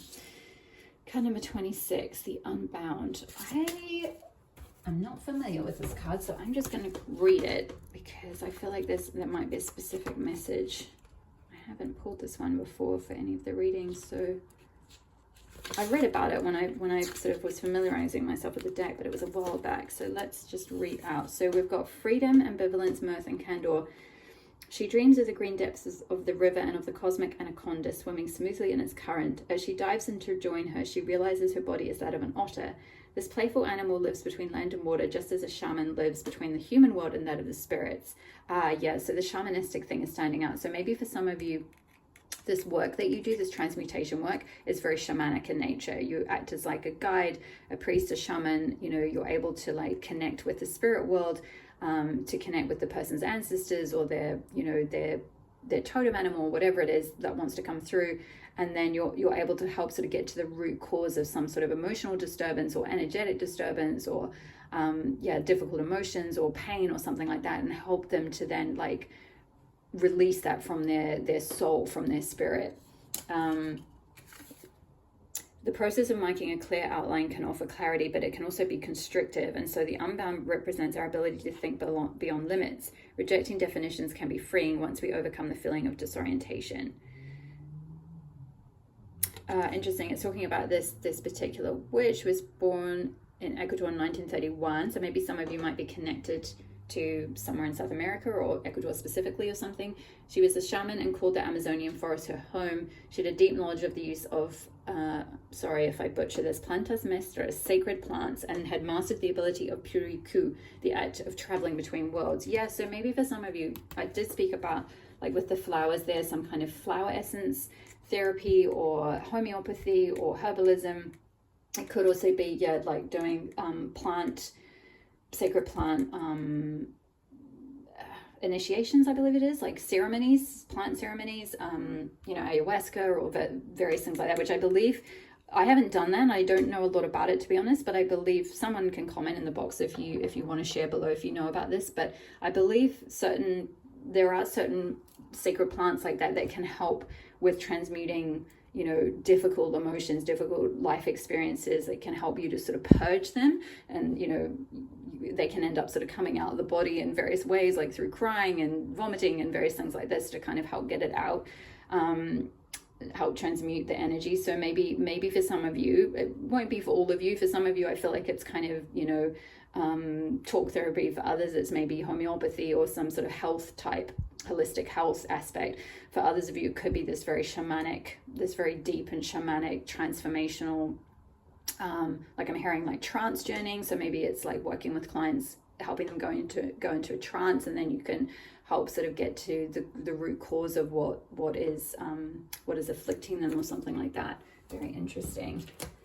I know I have a few people, some of you have commented in videos before that you're really interested in shamanism, or you're learning about it or something like that. So this could just be further confirmation that you're on the right path. Keep learning, you know, keep going down that path. This is something you're meant to bring to people. That is far too many. I'm going to take Pisces. So yeah, I feel like Pisces is, it's a water sign. It's very connected with emotions. I'm just laughing because of the color blue. We've got blue tarot, and then Pisces in this particular deck is pictured in blue here. So a sort of double confirmation about expression of emotions. That Piscean energy is, you know, that it's also being kind of like a bridge to the spirit world as well.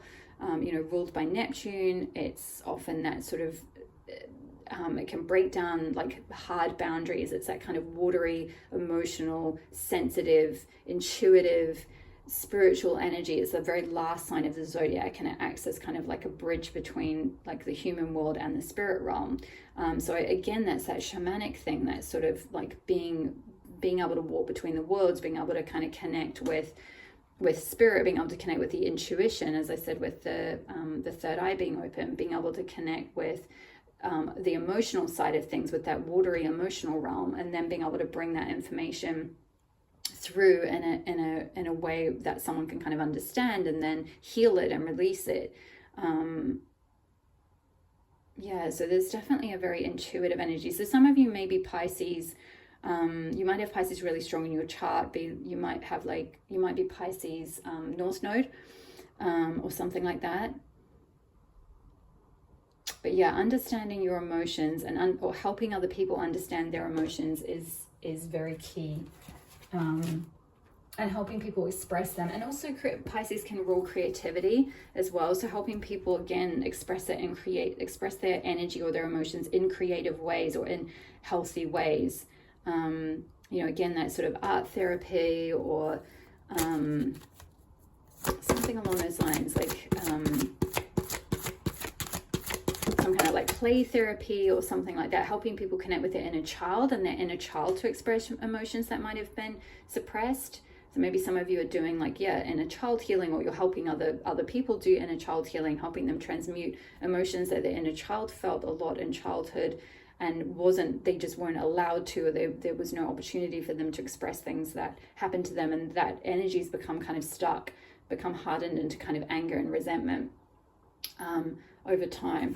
So for your soul card, we got this one. I'm just tuning in. These cards are, they have no guidebook and no numbers and no words on them. They're just kind of meant to be sort of guidance from the soul. Again, I'm just seeing this overwhelming blue color. It's kind of amazing how much blue is coming through both of these cards. So again, the throat chakra, healing the throat chakra, healing expression, being able to express your emotions, helping people to express themselves and express their needs. We've also got the color orange here, which is linked with the sacral chakra, which is all about creativity. And again, it's connected with emotions. The sacral chakra rules over our emotions. But it's also, it's also the seat of our like creative energy. It's the seat of like where we can turn that kind of emotional information and then like work with it and kind of let it flow and kind of play with it and transmute it by turning it into something, expressing it in some way, like through art, through song, through dance, through words, through poetry, through whatever it is, like I'm hearing kind of telling your story. So I feel like maybe you help people rewrite their narrative, rewrite their story, express their emotional self, opening up their throat chakras and their sacral chakra to use their creativity and then express their emotions.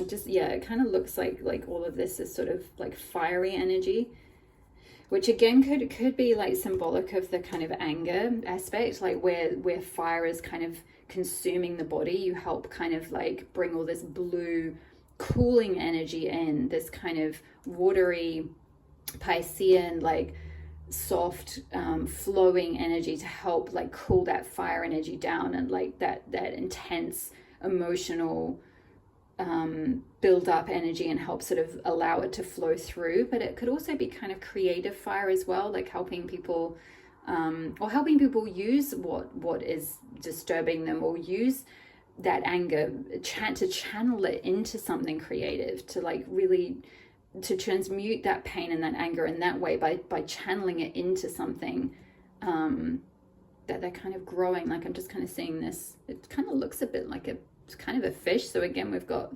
Pisces and then the fish here, which is a symbol of Pisces, coming out of this person's hand. It's kind of like fiery.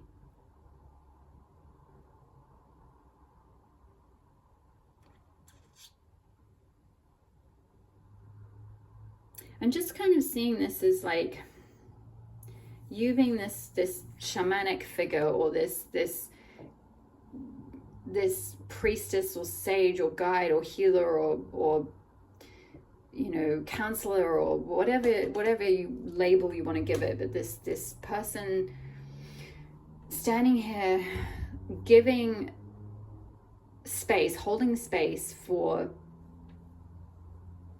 the emotional side of people, to allow that to come through, to allow, it's like this little fish is trying to speak. It's like, this happened to me in childhood and I could never say it, and it's like, I just want to speak, I just want to be heard. And you're like holding it, you're like literally holding space, like physically holding space, and physically allowing it to, and like mirroring it and watching it and supporting it, and just being like, yes, I'm here, you can tell me anything, kind of thing. You can release this now.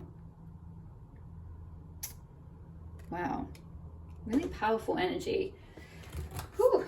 Pile 2, you guys are amazing. Let's see, we've got some powerful people in this community. Wow, that came absolutely flying out. We've got the Rose of Venus, alignment, flow, right relationship, and harmony.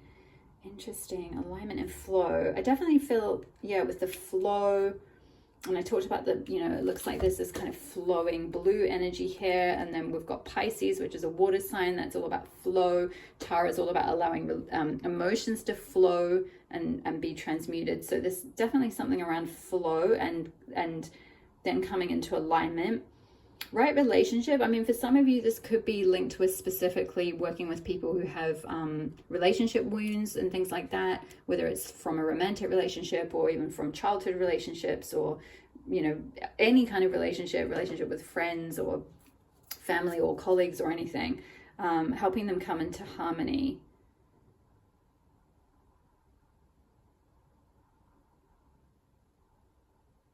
Yeah, I'm just kind of seeing that spiral again. Like the kind of the cyclical, the kind of what I was talking about with the Anima Mundi card, like the soul coming in and incarnating and like transmuting through, you know, every lifetime, kind of spiraling through various things that the soul has to go through, and then in order to kind of raise in consciousness or to ascend. Let's get one more. Give us guidance, please.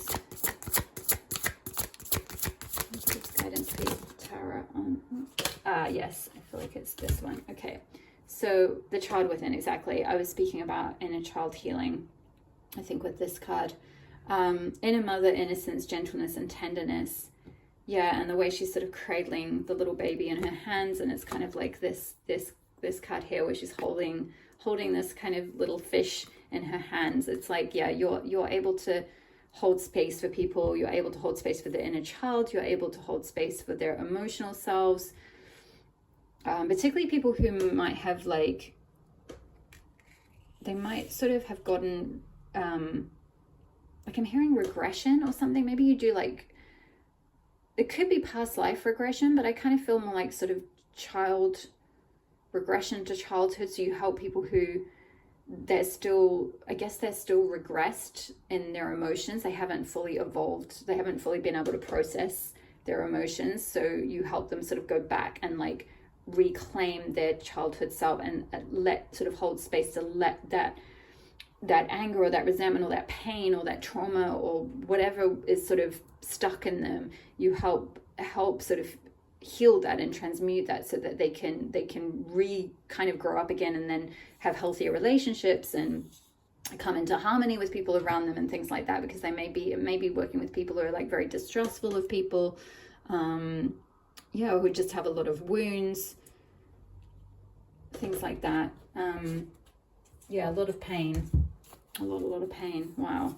Especially I guess for those of you who are working with kind of deeper methods, like, you know, sort of plant sacred plants and plant medicine and shamanic work, because it's almost like maybe for some of these people they've tried maybe traditional routes, or they've maybe tried traditional therapy or psychotherapy, and that could have been your journey as well. You might have tried traditional forms of therapy and then nothing really worked, and it wasn't until you tried sort of some kind of shamanic thing or some kind of something more holistic, that you were really able to transmute this energy. Get a herbal astrology card, please. Tarot for Health 2. Joy. Wow, beautiful. All the hibiscus flowers here.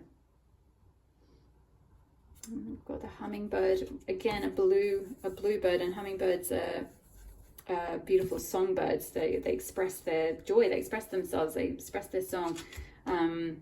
And again, it's the color blue linked with the throat chakra. So yeah, you help return people, you help heal them from a lot of pain, a lot of anger, a lot of resentment, help return them to a state of joy so that they can express their like true soul self, their true, like, you know, this core self, this star self, this self before everything, you know, all the conditioning or all the pain or all the trauma.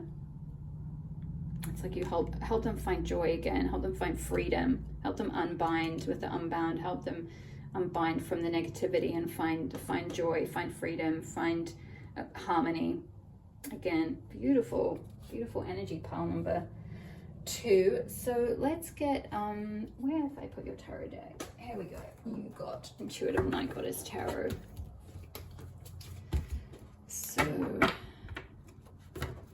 while I'm shuffling this, if this is resonating for you, if I can ask you to like the video, comment below, even if it's just an emoji.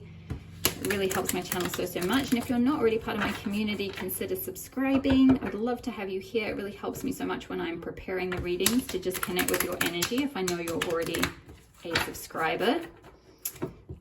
Okay, so let's have a look. What does pile 2 need to know about their higher calling? Wow. The Empress, beautiful.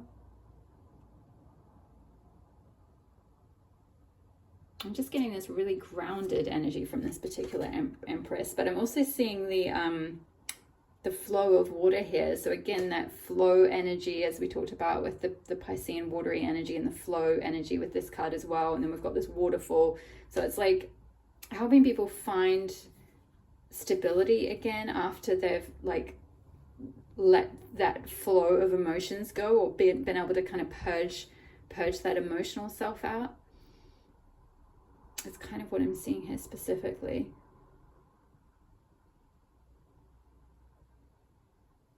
Something around like stepping into your feminine power here. The Empress can be to do with, both the Empress and the Emperor card can be to do with, you know, setting up a business, you know, setting up your empire, if you like, or your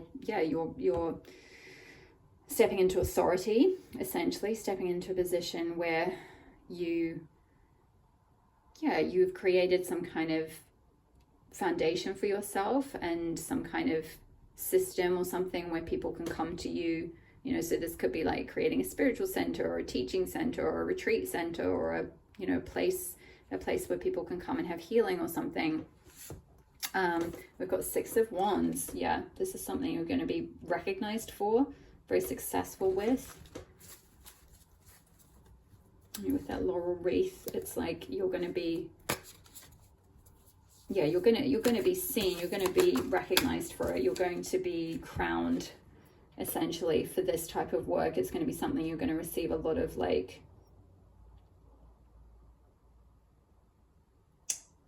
it could be, I guess acclaim, or yeah, some kind of like recognition in some way.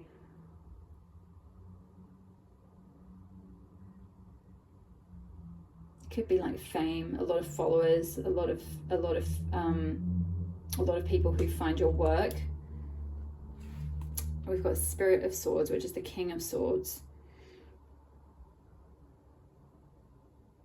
Yeah, this is like helping people find, like, we'll get to a point with the king or the spirit that's kind of like the ultimate point of reaching that ultimate sovereignty.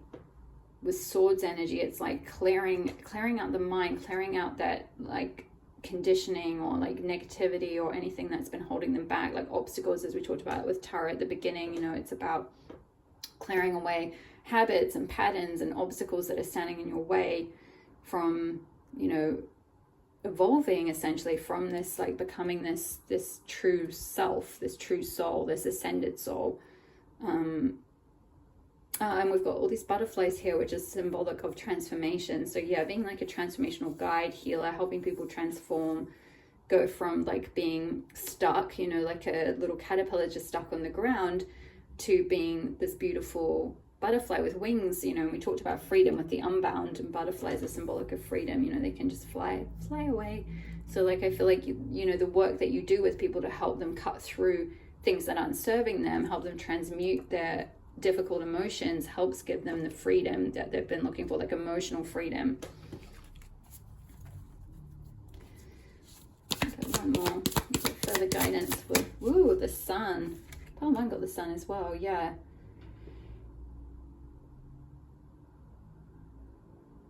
Yeah, helping people with, this is linked with the solar plexus. It's all about your self-esteem, self-confidence, courage, ability to shine your light.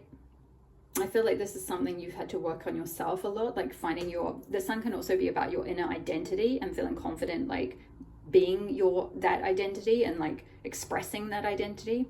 Spoke about expression with Tara. So there's something around like you've had to kind of learn, I feel like, how to do that yourself. I just saw 2222 on the clock, so that number might be significant for some of you. But yeah,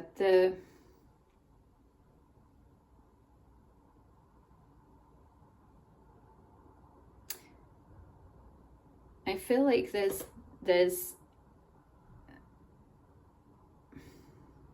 energy of you just like radiating. It's kind of like, and with the white hair, it's like kind of being a spiritual teacher. I'm kind of again seeing, I believe it is Kundalini yoga teachers who wear all white. So maybe this is something you might, and this figure here is also wearing all white, and this one's wearing sort of mostly white. But yeah, some of you might be become some kind of teacher, guru, leader, where you just have this amazing presence. You just kind of radiate, and your aura, your energy is very healing. It feels like sun to people, like it feels like warmth. It's like you have this very warm presence and energy that helps like shine a light on things for people. It helps them feel seen and heard. It's that energy, like holding space, helps them feel seen and heard, like they can just express their emotional side. Okay, one more. Further guidance for final guidance. Woo. Yeah, Ace of Wands, new beginning. Yeah, this is linked with this like hibiscus joy and the Rose of Venus with harmony and alignment. You know, the aces are about coming into alignment. They're about new beginnings, a new start that's like very aligned in that suit. So Wands is all about, you know, spirit, spirituality, creativity, passion, spark for life, manifesting. And we've got all these like poppies that are just blooming everywhere here, like a beautiful garden that's just coming into abundance. Kind of similar colored flowers to the hibiscus on the hibiscus and joy. Yeah. So I feel like you're someone who can help heal people of everything that's holding them back, everything that's blocking them from their joy, from their alignment, from their flow, from their creativity, from having a new beginning that is very like creatively fulfilling for them. Wow, beautiful energy. Let me just tune in and see if there's anything. I feel like maybe they're guiding me to read something up from the joy book, from the herbal astrology book about joy. Let's see.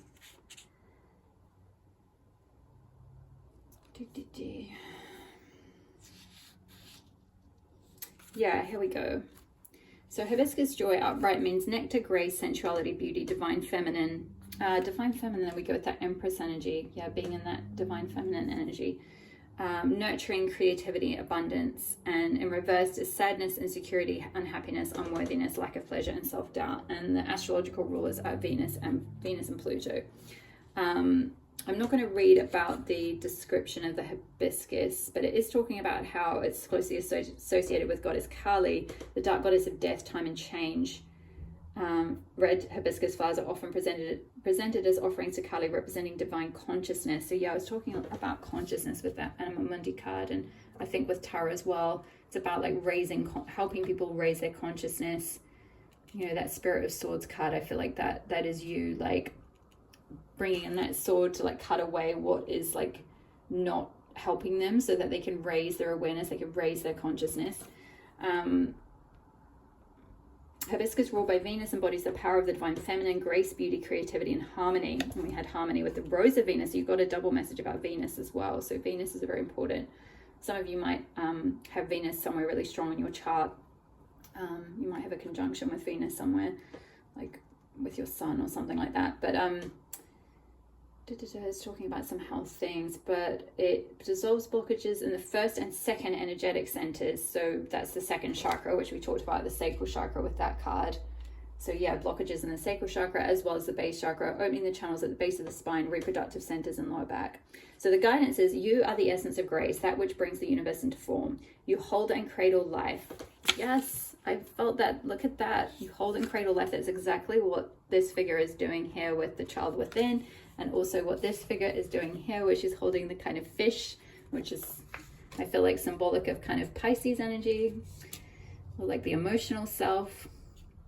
So yeah, definitely. You hold and cradle life. You are the nurturer. Your presence brings renewal and joy to others. Express your creativity to keep attracting this colorful energy back to you. Like the hummingbird, you are a creature of nectar, a conduit of divine love and joy. Reversed, hummingbird may represent the inability to see the many blessings you've been given. Don't shy away from your power. You are worthy of it all. Follow the dance of the hummingbird. Journey into your sadness and know that this pain is just a thread within the fabric of joy.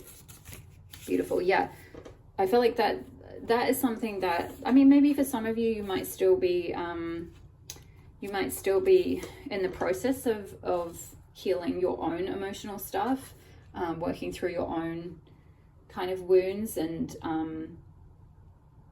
you're transmuting your own difficult emotions and anger and things like that. And so that could be a direct message about journey into your sadness or your anger or whatever difficult emotions you're going through, and know that this pain is just a thread within the fabric of joy. But for most of you, I feel like you're at the stage now where you've kind of done a lot of that process for yourself, and you're in a position now to help support others to do that, in a position of, you know, with the Empress there, like of authority, of some sort of sovereignty, of like getting to a point where people need your support. It's like you're this sun energy. You just radiate that joy out of you, or you've got that presence, that nurturing, warm presence.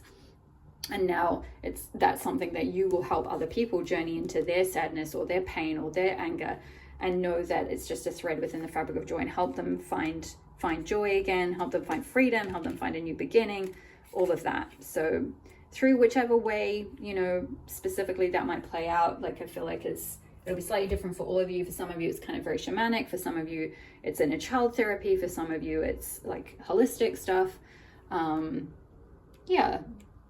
But it's all with that same kind of common thread or common goal, to kind of restore people to like their original self is kind of what I'm getting. So those are all the messages that I have for you, pile number 2. I hope that resonated for you. Comment below if it did. I would really love to hear from you, and it supports me so much. Hit the subscribe button if you're not already part of my channel. I would love to have you here.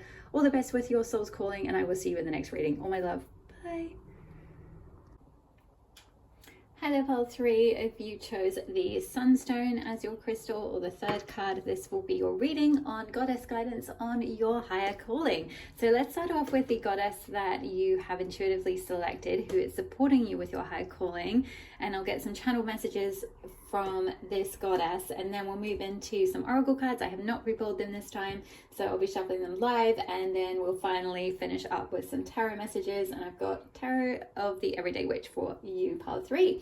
So let's have a look. You got beautiful card number 1, Goddess Anya, with Retrieve la Joie, which is about refinding your joy. So I feel like pile number 3, with Goddess Anya being here, she is a fairy goddess. She is a goddess of the sun and the summer and fertility and joy, and like that beautiful like connection to your inner child and the magic that surrounds us. She's a nature goddess as well. She's often found in like forest glens and all of that. And I feel like with Goddess Anya being here and this theme of refinding joy, this is something that your higher calling is to help support other people with this process, with, you know, connecting back to their true selves, to their like inner child self, that kind of magical self, the self that believes in magic, that believes in like fairies, that believes in the elementals, that believes in, you know, the spirit world, or just like just a sense of like the mystical, the magical, that, you know, sense of synchronicity, sense that like beautiful things can happen again. You know, I especially feel like here with the trees being here, with Anya being pictured outside, you know, I feel like for some of you this could be related to connecting to nature, or helping people refine either a connection to nature in terms of like getting into the outdoor world more, like maybe supporting, helping them connect with, you know, doing like forest walks, or maybe it's something like doing forest school, or, you know, outdoor education, or helping people, you know, like enjoy the outdoors again, or get back into nature, or connect with nature in some way, or doing like guided walks in nature, or, you know, even like sort of counseling, or, you know, like doing sort of therapy but whilst walking out in nature or something like that.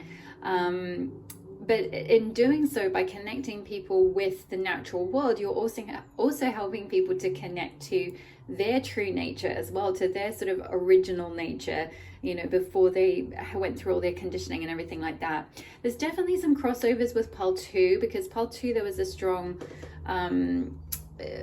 very much a sort of therapy vibe, and also helping people work through and transmute difficult emotions, and then eventually get to a point where they can kind of refine their joy, and do that through sort of perhaps certain forms of therapy or art therapy or things like that. So there may be some crossovers between 2 or 3. So if you felt drawn to pile 2, there may be a few messages there for you, but don't worry if not. I feel like this pile still has a unique slant, and it's perhaps less about necessarily doing full-blown kind of therapy with people, or, you know, I don't feel like this pile necessarily has that connection with you know, things like psychotherapy or talk therapy, or though you may have gone through that process yourself, or you may have learned about that or something like that, or done psychology or something. But I kind of get the vibe this is more to do with, you know, the spiritual or the natural world, helping people connect with nature, helping people connect with you know, with maybe even like the fairies. Maybe you do something related to fairies. You could do like readings related to fairies, or, you know, channeling fairies, or like, you know, helping take people out and about so that they can sort of meet with the fairies or with the elementals or something like that. Or, you know, it could even be working with children or young people, young adults, helping them to like heal you know, their relationship with nature, or heal that connection to that sort of magical self again. But yeah, ultimately it's helping people find a sense of joy. Also with the sunstone here, you know, this is all about, you know, really getting sunstones help us to shine our light, to feel comfortable, you know, being our true selves, to, you know, shine our inner identity out into the world, to you know, really feel that sense of like warmth and optimism and joy and vitality that the sun brings, like a sense of, you know, summer, you know, and Goddess Anya is a goddess of the summer. So it's that sense of like, you know, when summer starts. And I know from living here in the UK, and we've had an awfully long winter and a very wet grey spring, and so now that summer is kind of just starting to bud here, and we're just seeing the first few summery bright days, it just makes everything feel so much better and so much brighter and more optimistic. So I feel like that is kind of something that energetically you do for people part 3. Like you are like this sort of little bundle of summer, this little inner summer, where you can help activate that in other people. You can help them see things in an optimistic light again. You can help them feel connected to that sense of, yeah, just optimism and vitality and joy. And like, yeah, I'm just kind of seeing someone taking like kids out on a nature trip, or like taking people on like nature walks or guided activities or something that might be outside. Helps people like get into helps sort of revitalize them. It's kind of like the sense of revitalization that you do. So that could even be, you know, something like fitness or health, or like, you know, getting people, you know, doing some kind of like physical activity outdoors or something like that, like even running or going for walks, or like hikes, being like a hiking guide or a nature, you know, like a guide to like mountains, or I don't know, something like that. Yeah, let's have a look at your oracle cards now, because I feel like those are most of the channel messages that I have for you. Pile 3. I'm just tuning in to see if there's anything else, but I'm feeling like that is mostly it. We have got the dead end archetype and the maiden as well. Yeah, I feel like I'm kind of getting that this dead end energy is like where people have reached some kind of dead end in their lives, like they feel like they've reached a dead end. They feel like maybe they're suffering from depression or something like that, or, you know, burnout, or, you know, they've just reached like overload, overwhelm, something like that, or they're just, yeah, feeling very dark about things or something. Could even be like, you know, working with you know, supporting people through difficult, you know, like maybe even suicidal things, or like people who are suffering from yeah, quite difficult emotions, difficult experiences, like situational depression, like related to grief, or like, you know, just feeling like everything's at an end in their life or something like that. With the maiden being here, this is giving me that sort of, it's kind of that beautiful, soft, fresh, like innocent energy. Again, it's kind of connecting in with that, like, you know, rediscovering joy, like that connection to youth and innocence, and like a return to innocence, a return to you know, before sort of stress and burnout and responsibilities and, you know, toxicity and conditioning and all that kind of stuff gets the most of us. It's like returning to a point where there's that innocence again, there's that sense of childlike wonder, that sense of synchronicity and optimism, and seeing the beauty in the world. Yeah, just like a return to innocence is kind of what I'm feeling from this card. So I feel like you take people from this kind of dead end feeling, or this very like sort of trapped feeling, like very stuck, very like embroiled, or it's like they're in this kind of tangled emotional state, or like tangled mental state, and you help them transition to you know, perhaps you get them out in nature, or you help them reconnect with like their joy again. You help them work through this sort of tangled energy and help them reconnect to that sort of return to that innocent self. Let's get a few more cards. It's very interesting energy. I feel like for many of you, pile 3, your process will be very unique to you. I'm definitely getting more of an unconventional vibe with this pile than with pile 2. I felt like with pile 2 there was a certain level of training and maybe study and maybe like going down the therapy route, but then possibly evolving that with some additional like shamanistic techniques and things. But for you, pile 3, I feel like a lot of this is perhaps very intuitive, very very spiritual, very very natural, very just connecting with the natural world, doing something in the nature world. It's not to say that you may not necessarily ever need any qualifications to kind of then do it with others, or that you know, any qualifications you've previously done aren't relevant. I feel like they are, like that just adds sort of a certain extra level of credibility or professionalism, if you like. But I feel like most of this is inner wisdom. Most of this is just very natural to you. I've got a witch card, please. Spirit. Ooh, pruning. Interesting. Yeah. Pruning. I mean, pruning is something you do to plants to help them to grow. So again, it's this like regenerative energy, this energy of like, you know, being out in nature, kind of gardening, but it's like perhaps with the, you know, with the mind, like helping people like with their mind garden, helping people with their thoughts to like prune and like cut away things, you know, like all this tangle, all this like despair, you know, pessimism, depression, limiting self-beliefs. You help them prune those things out of their lives and return to their true nature, their like origin self. There's definitely a lot of crossovers with pile 2 for sure. Get one more. Whoa, that was a lot. I think there's too many. Let me just see. The companion. I feel like it's this one. 27, the companion. I'm going to read from the book for this because this oracle deck is fairly new, and this card I don't think has come out in a previous reading, even though I have read the book before. I don't remember, basically, to be honest, what this card said. So we've got friendship, trust, empathy, and closeness. Oh yeah, that's right. She gently stroked the pied crow's beak, and then the bird responded by tapping her nose playfully. She never felt alone when with him. He was her oldest friend, her truest companion.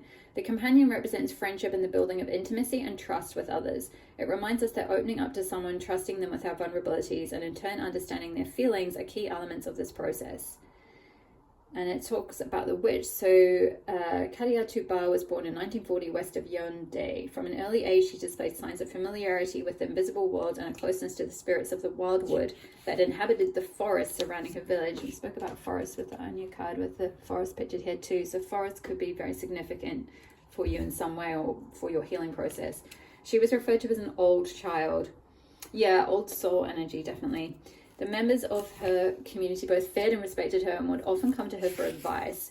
Yeah, so you could have something similar where people come to you for advice a lot, or people really respect you. They respect your opinion or the guidance that you give, the sense of like helping them feel more optimistic about things. Maybe also just you're able to provide, like it was talking about, the building of intimacy and trust with others, and opening up to someone, trusting them with our vulnerabilities. I feel like you are someone with this Anya energy. It's like you're someone that people trust you. People can trust you with their vulnerabilities. They can, it's like you kind of, especially young people, I feel like it's like it's like they see you as their friend. They see you as this companion. They see you as someone they can open up to, that their vulnerabilities will be safe with you.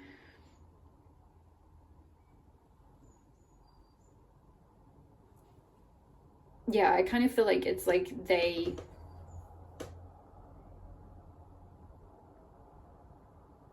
I don't feel like anyone fears you. I feel like it's like they really respect you and admire you, but they also feel very comfortable around you, kind of like the way this person's just sort of sitting really comfy against a tree. Like maybe this is part of your process or your method or something that you'll develop, is like getting people kind of into such a comfortable place. Like maybe you take them out in nature, you take them on a walk, you take them where there's no one else around, and they can sort of feel really comfortable with you, and they're not kind of in an office like with a chair or a desk or like a kind of really formal environment, and they can kind of just feel like they can open up to you and share what's on their heart, and like that helps sort of helps them like release that burden, helps them release their vulnerabilities, or like open up about their vulnerabilities, and then you can in turn help them with like pruning away, you know, things that are blocking them, that are like creating this sort of dead end situation for them. Help them like find their joy again, their brightness, their lightness, their innocence. Let's get a astrology card. An astrology card for part 3. Ooh, new moon, beautiful. Yeah, so new moon's all about new beginnings, new start. It's like a fresh new slate. It's a new energetic cycle. It's a chance to like, yeah, begin again, create new energy, create a new start. It's like the new start after the dead end, or after a death or an ending of some sort. It's like you give people that option to, or that opportunity to find their new beginning, to create a new cycle. Do we get any other cards, please, for part 3? Ooh. Got Eris.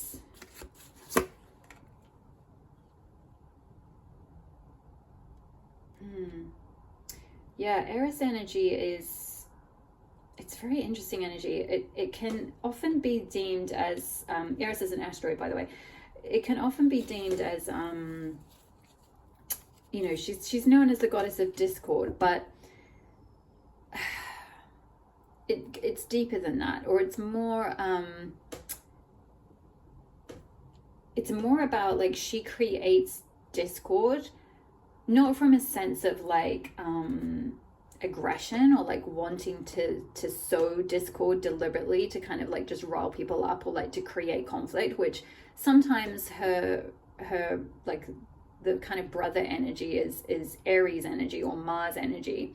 Like Eris and Mars are kind of two sides of the same coin in a way, and Mars energy can be like that. It can get very fired up and be in its shadow side. It can definitely be aggressive or leaning towards conflict or things like that. Whereas Erisian energy, it's more subtle, and it's more about kind of like stirring something up, like poking something and stirring it up in order to bring to light something that like isn't working. And I'm just seeing this, yeah, something that isn't working, this dead end. It's like, so there could be this energy with pruning, the dead end, Eris and the new moon. There could be this kind of energy of like playfully, you know, you take people on a bit of a journey with like, you know, you're able to kind of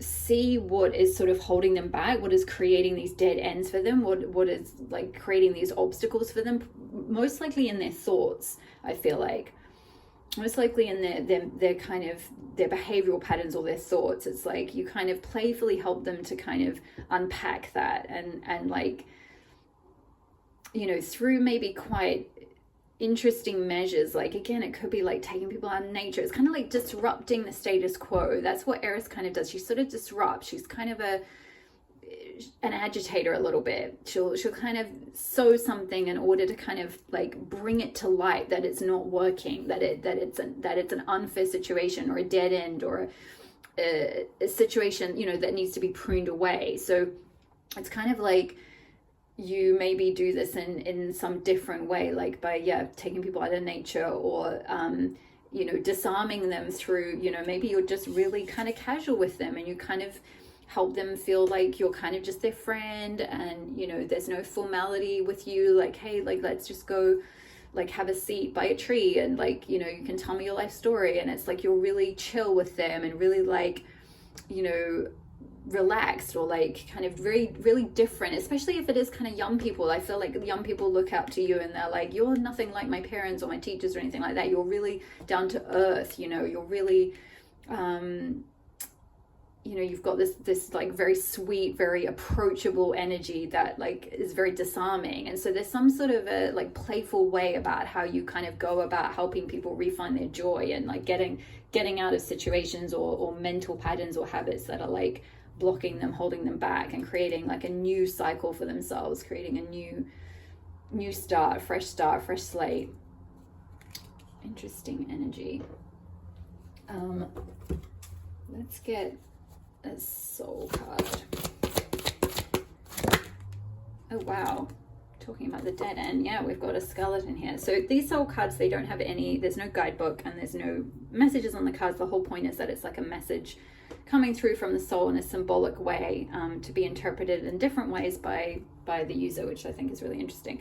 So yeah, in this case, you know, with the dead end, the pruning, the skeleton, you know, this being about like death, endings, you know, I feel like this is like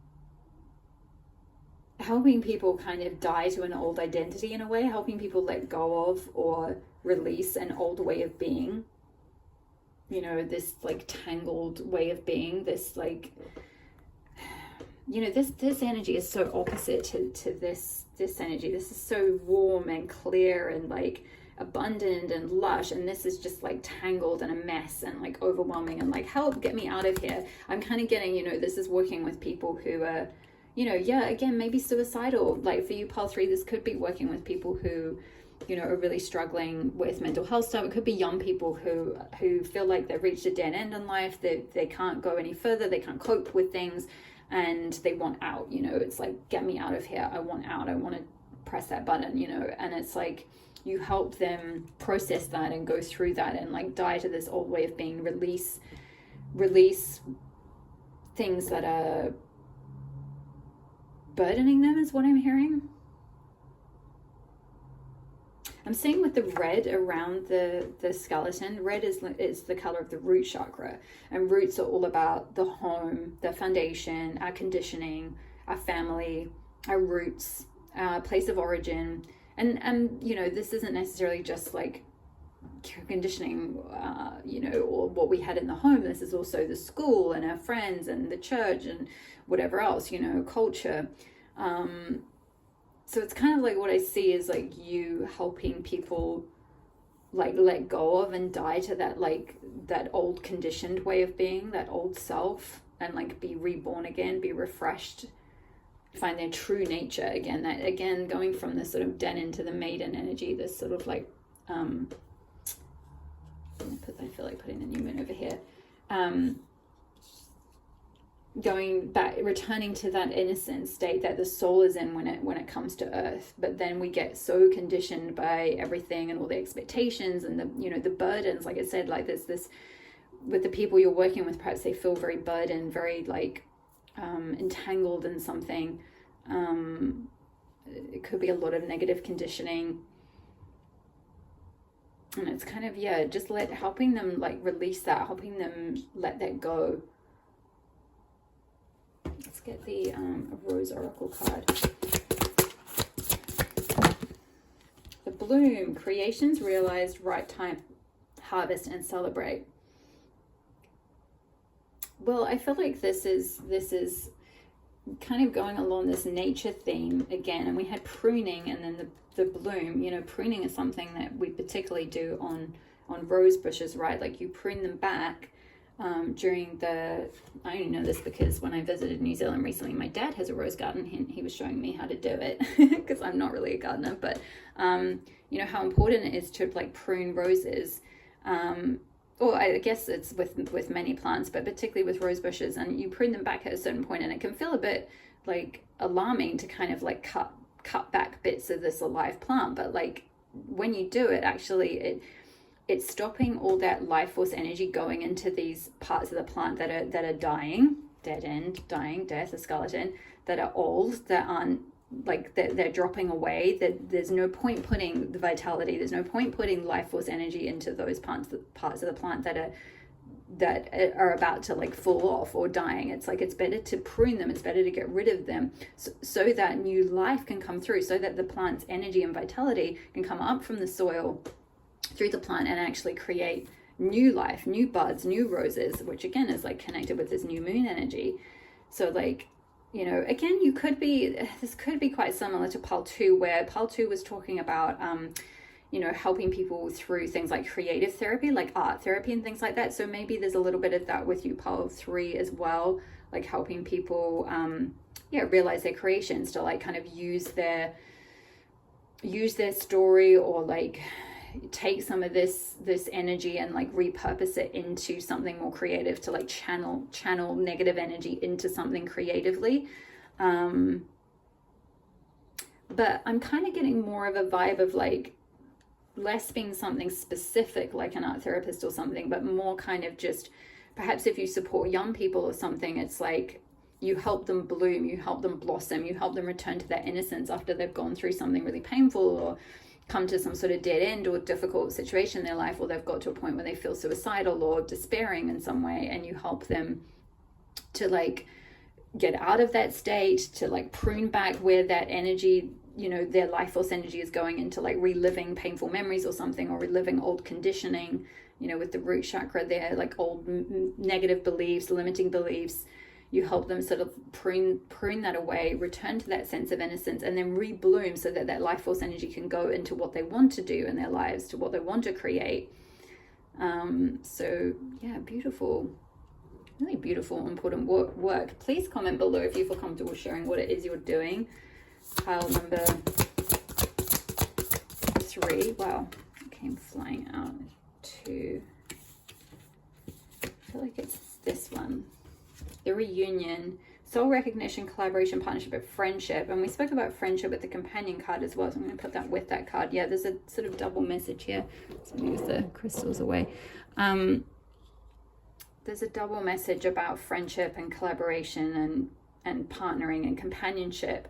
You know, I feel like people will truly see you, whether it's young people or whether it's people your age or older, whoever it is. It's like whoever you end up working with, or whoever your tribe is, who you attract, they are kind of like people who see you as a friend, as a true friend, as a soul friend.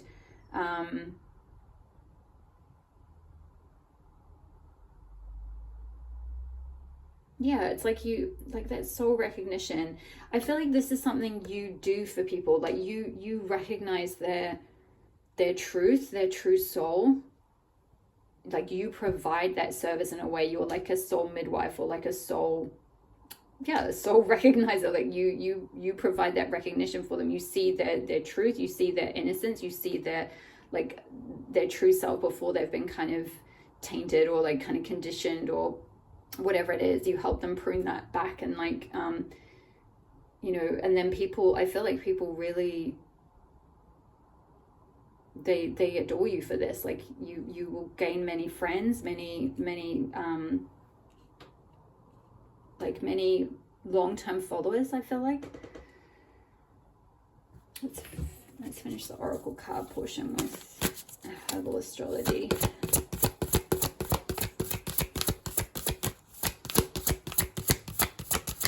Tell me about pile 3 soul coin, blue lotus, intuition.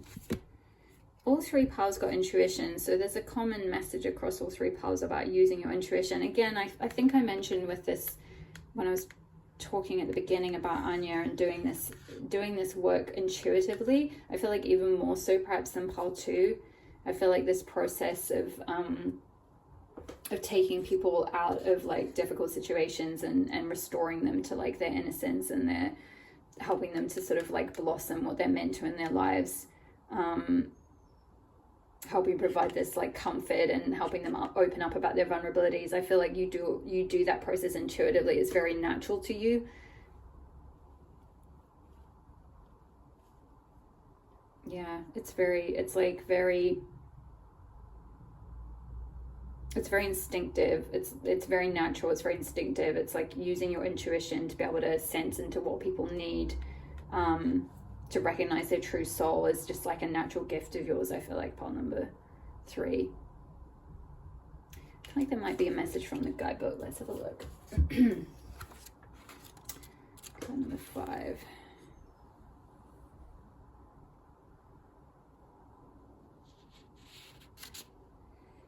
Yeah, it's just talking about how it's assisting you in widening the portals of your intuitive powers, granting you access to the realms of inner knowledge held within the great mystery. Yeah, you've got inner knowledge, I feel like, on number 3. Remember, the lotus rises from the depths of muddy waters, untouched and impeccable, to blossom into majestic beauty. Don't allow the muddy waters of the blossoming process to suppress your intuition and belief in yourself. Trust the process and believe in the mystery. Listen deeply to the guardians of mystery as you unfold from darkness. Yeah, the dead end darkness. Yeah.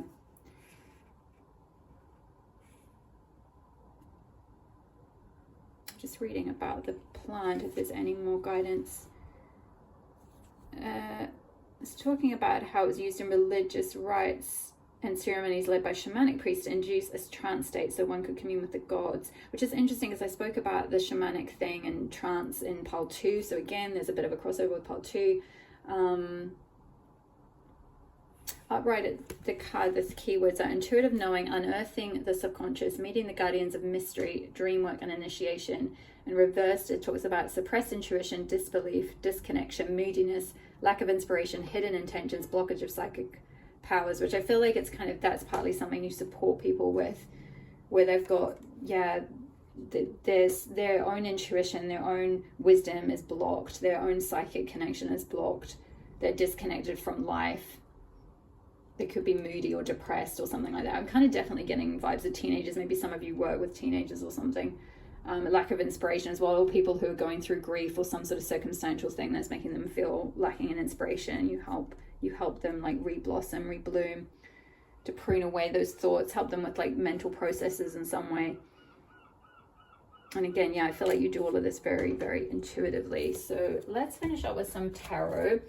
If this is resonating for you, then I would so appreciate it if you could leave me a comment below. It really helps my channel so much, and hit the like button as well.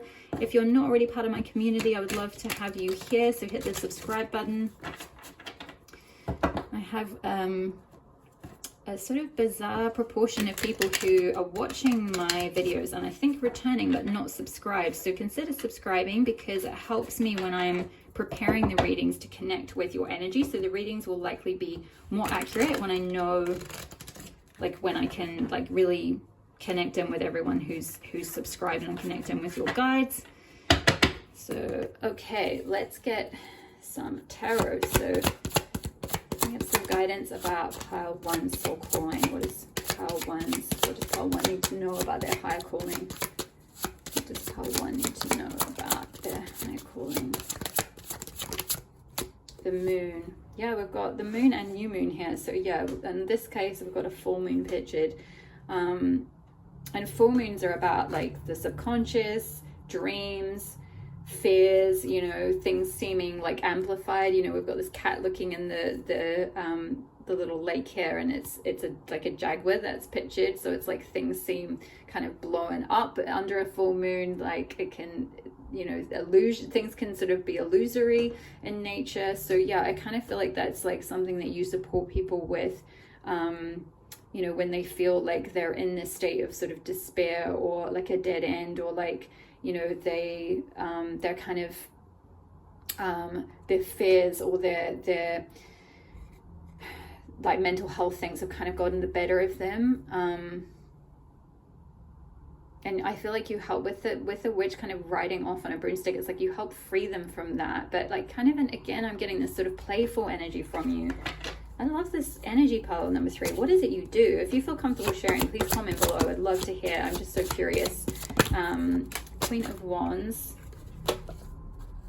Yeah, this is this bloom energy. Creations, realized, harvest, celebrate. This is exactly what this Queen of Wands is doing. So yeah, maybe this is like helping to take people from, you know, a dead end or a difficult time or despair, illusions, fears, and then helping them navigate through that, like prune those beliefs and then find that creative power again, that creative sovereignty. And in this particular deck, the Queen of Wands is riding on a huge orange dragon, orange being the color of the sacral chakra, which is all about creativity.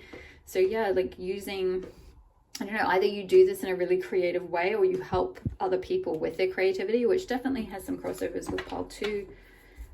But I feel like you do it in a slightly different way. Again, I feel like it's very intuitive. This is more of like your own natural process, perhaps, than any kind of formal path. We've got the Hermit. Yeah, this is, you know, the Hermit card, the figure in the Hermit, they go within, they listen to their own wisdom, as symbolized by the owl. They take time out from the rest of the world. And again, we've got this forest energy. So we had the forest depicted both in the Anya card. The companion card spoke about the forest and this figure being like comfortable in the woodlands and all of that. And then we've got the Hermit card being out in the woods. So yeah, this could be, you know, taking people on guided, you know, like wild camping or something, sitting out in nature, you know, and then sharing around a campfire, or doing like a like a new moon cycle or a full moon cycle or something around a campfire, and you know, because they're away from the rest of the world and all their conditioning and, you know, everything like that, they're able to kind of, you know, with that companion card, we had it talking about opening up and feeling comfortable being vulnerable. It's like they can be vulnerable with you in that sort of more informal, natural environment. I also feel like, you know, again, this is kind of confirmation of, about your intuition and doing your own process, your own way, doing it from a very intuitive place, like listening to your own self and going about how you do this work, how you do your calling in your way, in a way that you're internally guided to do, not in a sort of any official way. It's very like natural energy. Like, look at these 3 cards. Like, it's just nature, nature, nature. So much green as well, which is connected to the heart chakra. So I feel like, yeah, doing a lot of, you know, heart chakra healing, which is all about love, self-love, relationships, you know, connection to others. You know, we had a lot of that with like the companion card, and then the reunion, soul recognition, collaboration, partnership, friendship. So connections with people. It's like you help maybe people restore their faith in, oh, that's so sweet. You help people restore their faith in like humanity again when they've had some kind of real like scary stuff happen or traumatic stuff happen, or like, you know, they just don't, they want out, you know, and you help them, you help see who they truly are. You help them with that, like you help recognize their soul. You are like a companion to them. Yeah, particularly if they're young people, I feel like this is coming through quite strong. If you work as like a youth counselor or something like, you know, that type of thing, like with, you know, doing like sort of camps for young people, or there's a word for that. What is it? Oh, I'm so sorry. I can't, my brain is not working very well today with remembering names of things. I have this problem in part 2. Yeah, it's called different things in different countries anyway, but I'm sure you know what I mean. Someone will probably comment below. Page of Pentacles. I'm just going to get in this happy-go-lucky energy here, and this came out right over the Maiden card. So yeah, it's like page energy is curious energy. It's like ready to explore. It's ready to try things. It's ready to kind of like take his step in a new direction. And also with this particular Page of Pentacles, it's showing this fellow like leaving their hometown, you know, and they're like, maybe I could go this different direction. Maybe I should try this other thing. Maybe I should just explore the world for a bit, or go traveling, or like explore some other things, try some other creative things. He's wearing orange as well, which we talked about with the orange dragon. It's the sacral chakra, all about creativity. So it's like maybe trying your hand at like some kind of creative thing. I feel like that's something that you help support people with. Yeah, creations realize the bloom. You help them have a go at things again, to like restore their faith in themselves and in other people in the world, and that it's worth trying things again if they felt really depressed or despairing. Is there any more guidance for, I just saw 37 on the timer when I looked up, so that could be a significant angel number. Oh my gosh, we got another Page of Pentacles and Page of Wands. Ugh, I love this. I mean, they're kind of saying very similar things. I feel like they're both on little journeys, like they're both leaving something behind, I feel like, and going somewhere. Like this Page of Pentacles is kind of considering it. This Page of Wands has got a little bit further. He's actually packed his knapsack now. He's packed his little bag, and he's like, right, okay, where am I going? And the little orange cat linked to the sacral chakra, creativity, the creative pull is like calling him somewhere. He's like, should I go in that direction? Should I try this? Like, should I explore this new thing, this new path?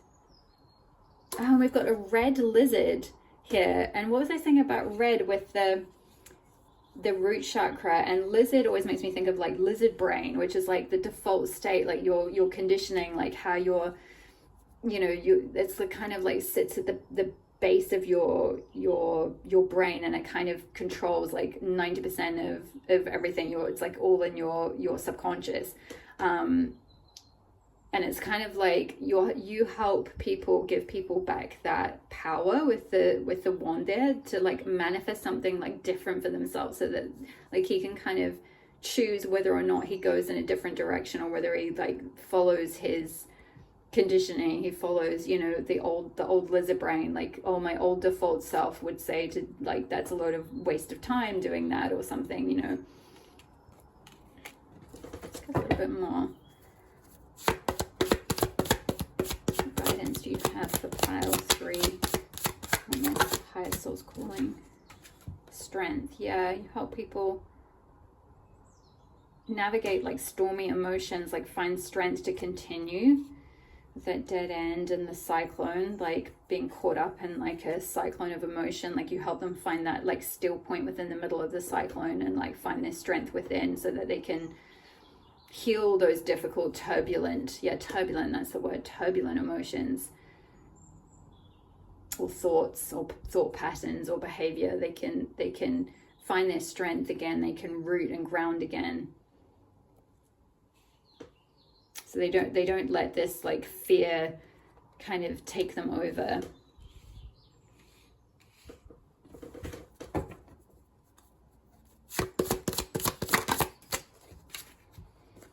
Knight of Pentacles. This is stability and taking steps towards a stable future, like investing in themselves again, like working towards something that they want to see in their future, like taking practical steps towards actually creating and manifesting that future that they want to create for themselves.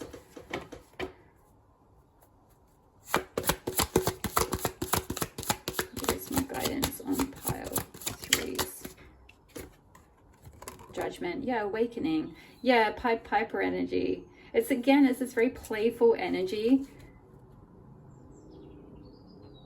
You are like a Pied Piper. You are exactly like a Pied Piper part 3. It's like, yeah, it's very Anya energy actually, being like that. Like you're kind of bubbly and personable. You're someone that people trust, you know, with that companion energy. It's like, you know, whatever sort of guidance you give people, whatever tune you're singing, whatever wise advice you're giving, you know, that card, that companion card, talked about people often coming to you for advice. So yeah, when you're kind of like giving your advice, like that's like attracts people like a Pied Piper. Like people start to follow you and they're like, oh my gosh, they just want to suck up everything that pile 3 has to say. And it's all intuitive guidance with that Hermit being there. I feel like this is not stuff I feel like you've learned from a book or from school. I feel like this is life experience. The hard knock life is what I'm hearing. Like, you know, you've learned the hard way. You've learned through living, through just experiencing things. 5 of Cups. Yeah, pile 2 got this as well. Helping people recover from like emotional disappointment, things that they've invested in or things that they thought would work out. You know, it could be relationships or certain things that they've just emotionally invested in that, you know, have poured away, that didn't work. And then behind them, there's like a huge feast that's waiting for them, but they can't see that yet. So that's something that, again, you have in common with pile 2. You help them turn around and see the feast that's waiting for them, to find joy again, to find lightness in life, to find optimism again after disappointment or negativity or reaching burnout or the end of something or, you know, breakdown in something. Yeah, 4 of Cups. Yeah, you're this person when someone's like completely at the end of their wits or despairing or just like, overwhelmed. They don't know what to do. They're at a dead end. They feel stuck, or like they've got no inspiration as well. Like, you know, this, one of the cards talked about, where was it? I can't remember now. One of the cards was talking about, maybe it was the intuition card, providing inspiration for people. I forget, but anyway, that's something that you do. You help people feel inspired, re-inspired, reinvigorated, rejuvenated again. It's like you're this person bringing this cup. You know, this is normally the hand of God that brings the 4th cup in, but you're this person actually bringing this new cup of like something that's actually going to be emotionally fulfilling to them when they're just like looking at everything that they've previously done everything that they've previously experienced or tried, and it was like, oh my gosh, that my life is just a disaster, nothing is working out for me, I'm at my wit's end. And you're just like, what about this? If you tried looking at life in this way, and you give them this whole new kind of perspective. Yeah, so that they have a different way of perceiving things, a different way of looking at life, a different way of, you know, like feeling curious and creative and like inspired to try something different, to go a different path, to not like follow the lizard brain of like the brain just telling them, oh, it's all hopeless, nothing's ever going to work for you, you're just a failure, you're just a loser, whatever, all that kind of negative self-talk. It's like you help them kind of prune all that away and find their strength, find mental strength. Yeah, I feel like those are all the messages I have for you, pile number 3. Really beautiful energy. I would love to hear from you what it is you do if you feel comfortable sharing. And also, if you're a little bit further along with this, it might help inspire other people in the community who are also in this pile, but maybe kind of still finding the confidence with starting on this path, or like initiating this soul calling. So yeah, I would love to hear from you if you feel comfortable sharing. All the best with your soul's calling, and I will see you in the next reading. All my love. Bye.